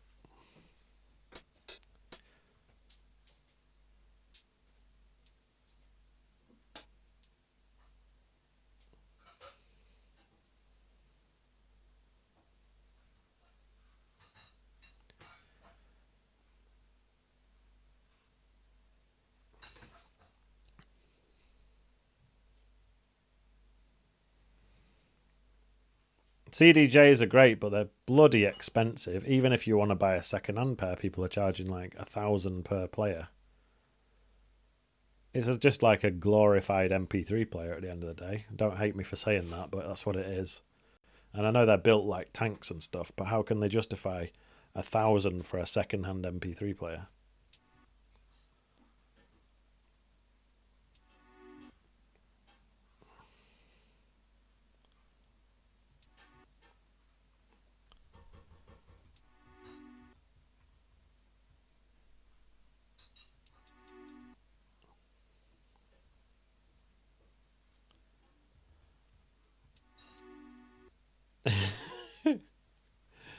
Yeah. I'm just bitter because I can't afford them.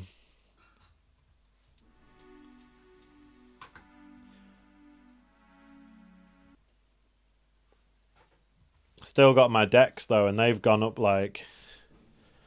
I was lucky enough to get my Technics in 2009 when you could just buy a pair for like a few £100. Now it's now they're going for quite a lot on the second-hand market.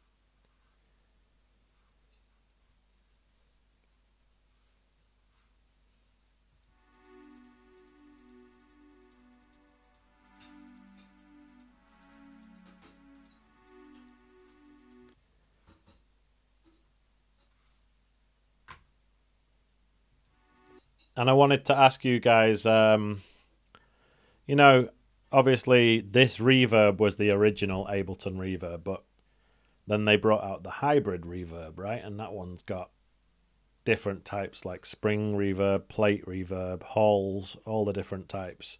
So since now you've got the hybrid reverb, do you guys still like to use this one?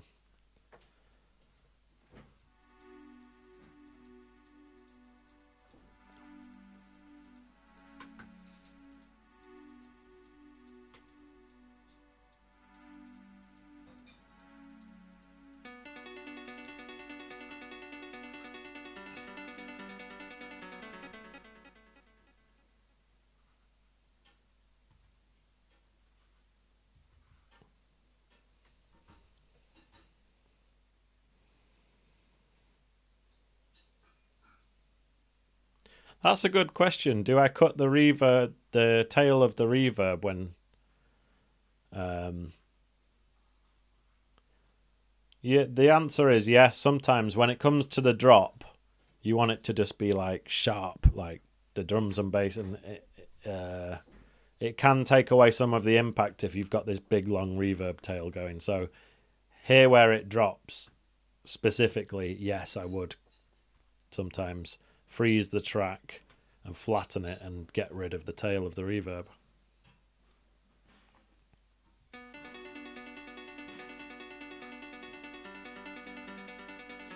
And this delay here is way too much, but what I was thinking is I could automate this to go up and down. For example, this is the dry and wet here. So in case any of you guys don't know, all you need to do is press the A key and you're in automation mode. Then you just touch one of the controls, for example, this dry wet here. And that corresponds with that red line, which you can see going up and down now. Now all you need to do is click on it and then draw in these little, go like that, make the line go up, and that will make, if you watch this dry wet knob now, it gradually goes up, and that makes the piano have more delay, and then you can make it go back down again if you want.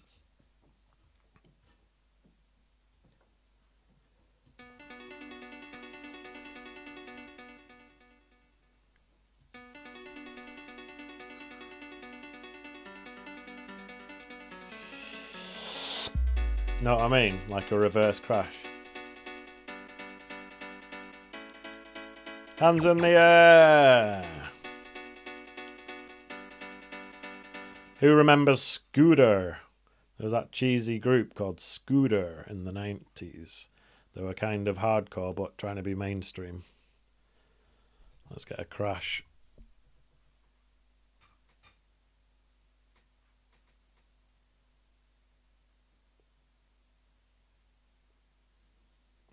Flattening means, I'm going to quickly show you what I mean. So I'll use a MIDI track as an example, right?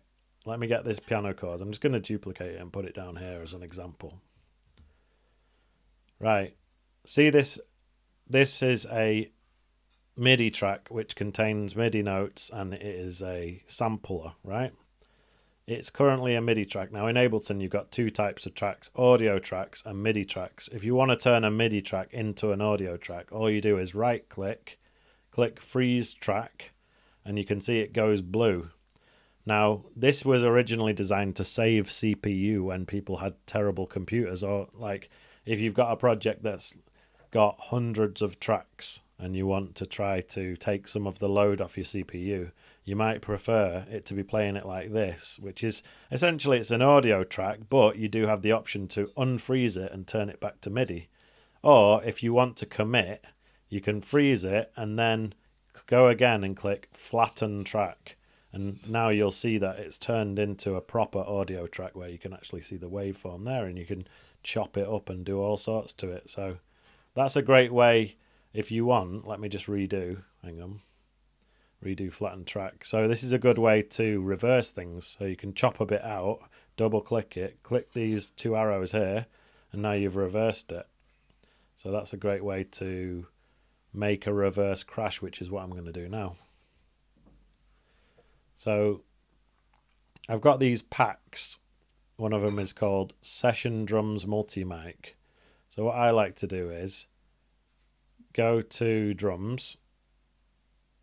In fact, go to drum hits. Let's have a listen to some of these crashes. So that's perfect.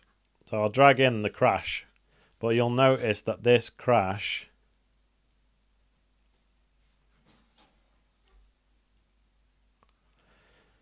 sorry, got distracted there.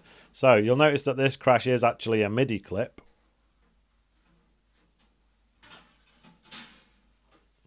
And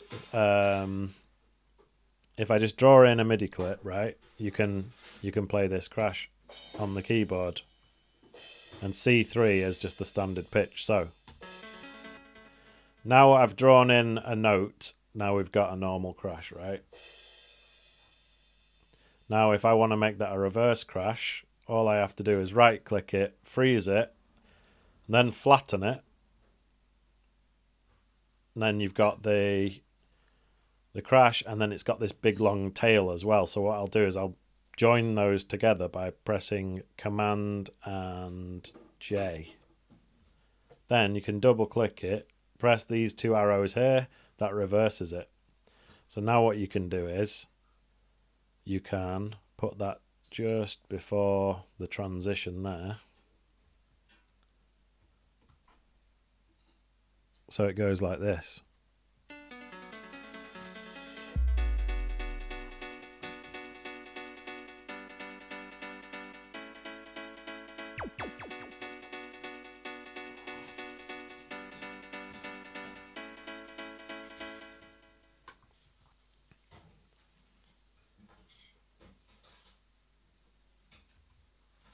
And maybe we'll just have it the same over again, as in, you see, that's the annoying thing when you're in automation mode, you duplicate and it doesn't, it just tries to duplicate the automation. So what you need to do is press A to go back to normal mode. Now you'll be able to duplicate things.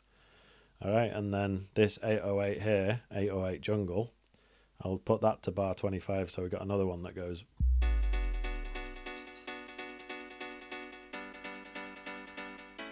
And then maybe I'll have this reverse crash again. One thing I like to do is if you want to make sure something's in the perfect place, since I've already put it in the perfect place, all I have to do is highlight the 16 bars like that and press duplicate. And now it will be in the perfect place for the drop.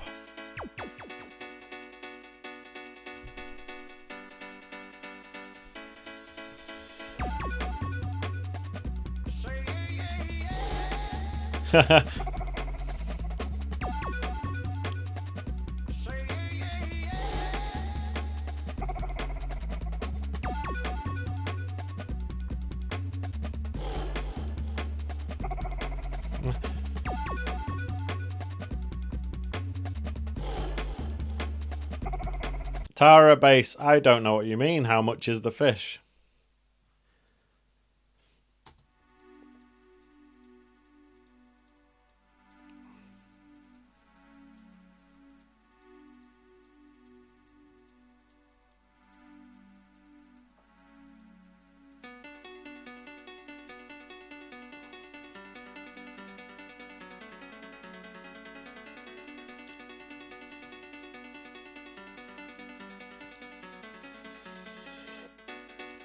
Hey?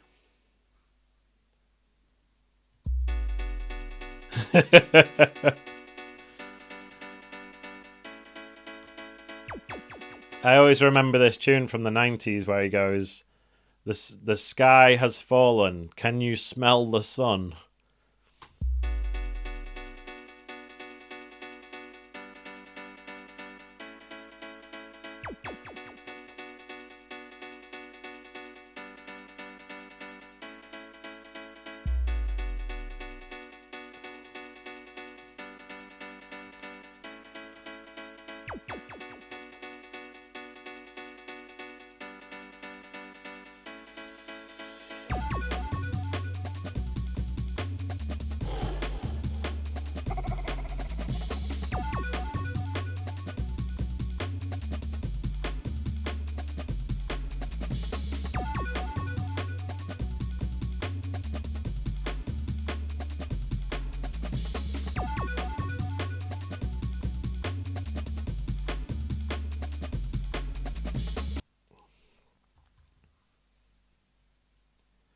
So I'm starting to get a sore throat from talking too much, so I think I'm going to end the stream in around 10 minutes. But first, let me show you how to do a bit of filter automation on this break. So I've just duplicated the funky drummer and put it there. So we've got that there. Now I'm just going to grab the auto filter from the effects. Auto filter there, drag that on. And one thing you might want to do actually is just to make this a separate track. So if you just go to the funky drummer track and press Command and D, and that duplicates it. And what I'll do is I'll delete that from there and then that from there. So you can see that I've got two funky drummer channels now. And this one I'm going to call it filtered FD.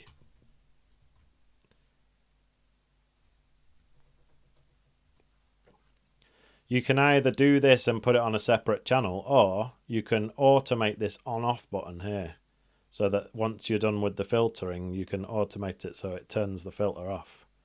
But I just like to put it on a separate channel, and this one can be filtered, and it can also have different EQ and different effects on it and everything. So this is what the funky drummer sounds like with an auto filter on it.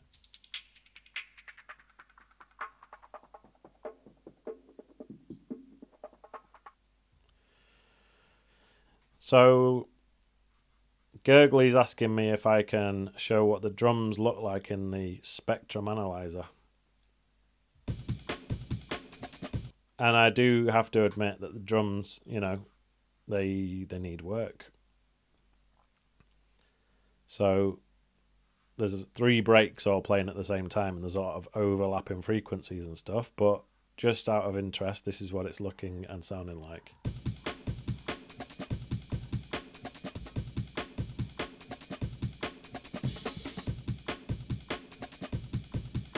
You can see that all the way down here at 20 hertz there's a bass going on, which is going to totally overlap with the 808. So what you do there is,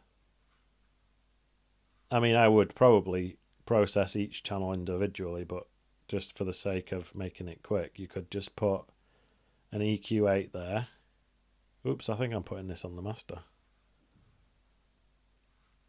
Go to the drums group. Oh no, it was the right group. Put that there. You know, roll it off at somewhere appropriate, like 50, 60, 70. Try to make sure.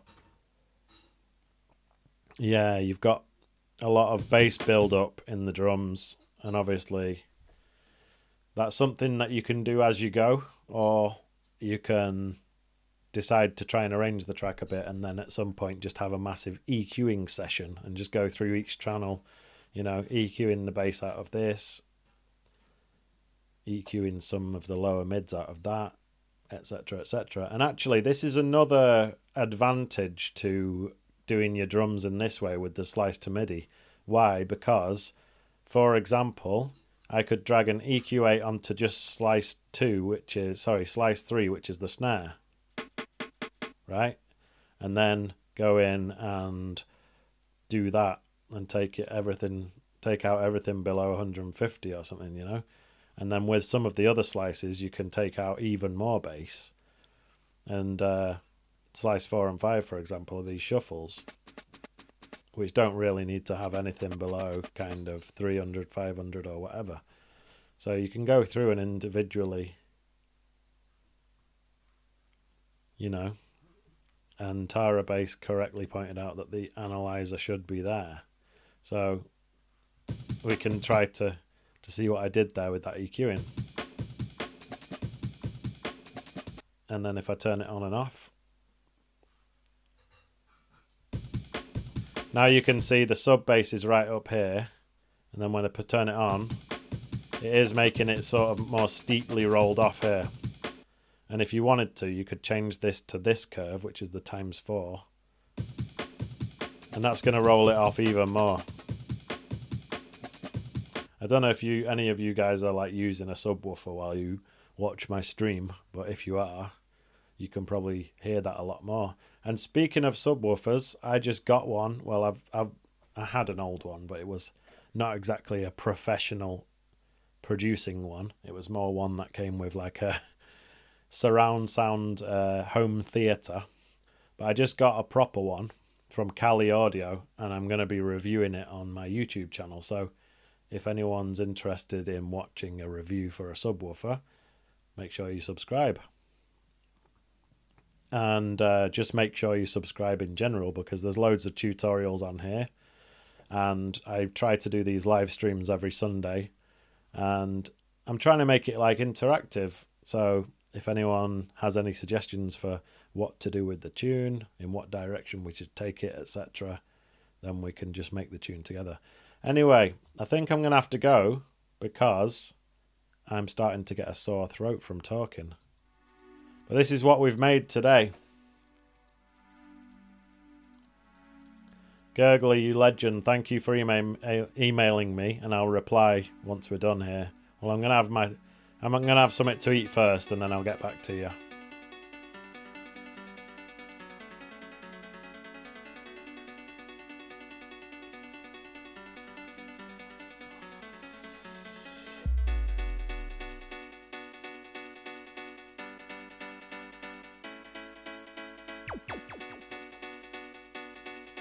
Yeah.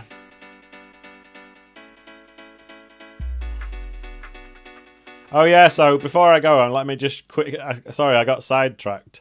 The filtered FD. I put the auto filter on it, which is this here. Now, if I press A, we're going to see the automation line up here. And all I need to do is click this frequency knob, and you can see that's moving the line now, right? So then all you need to do is just sort of draw in some interesting automation for this filter frequency, so it goes up and down. And it ends up like this.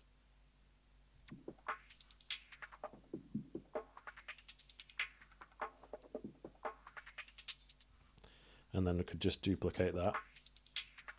I don't usually do it this quickly going up and down, you know, but then it just drops.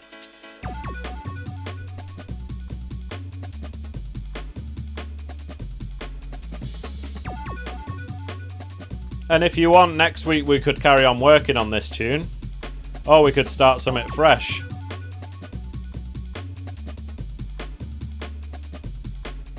But yeah, I will give everybody a warning next time. I'll post it on Friday or something and just say on Sunday night I'll be going live. Usually probably about... Actually, I have my student Jason Story on a Sunday evening, so it'll have to be probably 8 or 9 our time. So that'll be probably 7 o'clock UK time. So big up everyone for joining me. Thank you so much for getting involved, all your suggestions and everything. Like I say, we can continue working on this one next week, or we can start something else. And perhaps I'll do a community post with a little bit of a poll and just say, what do you want to work on? And everyone can chip in and vote. So thanks for joining me.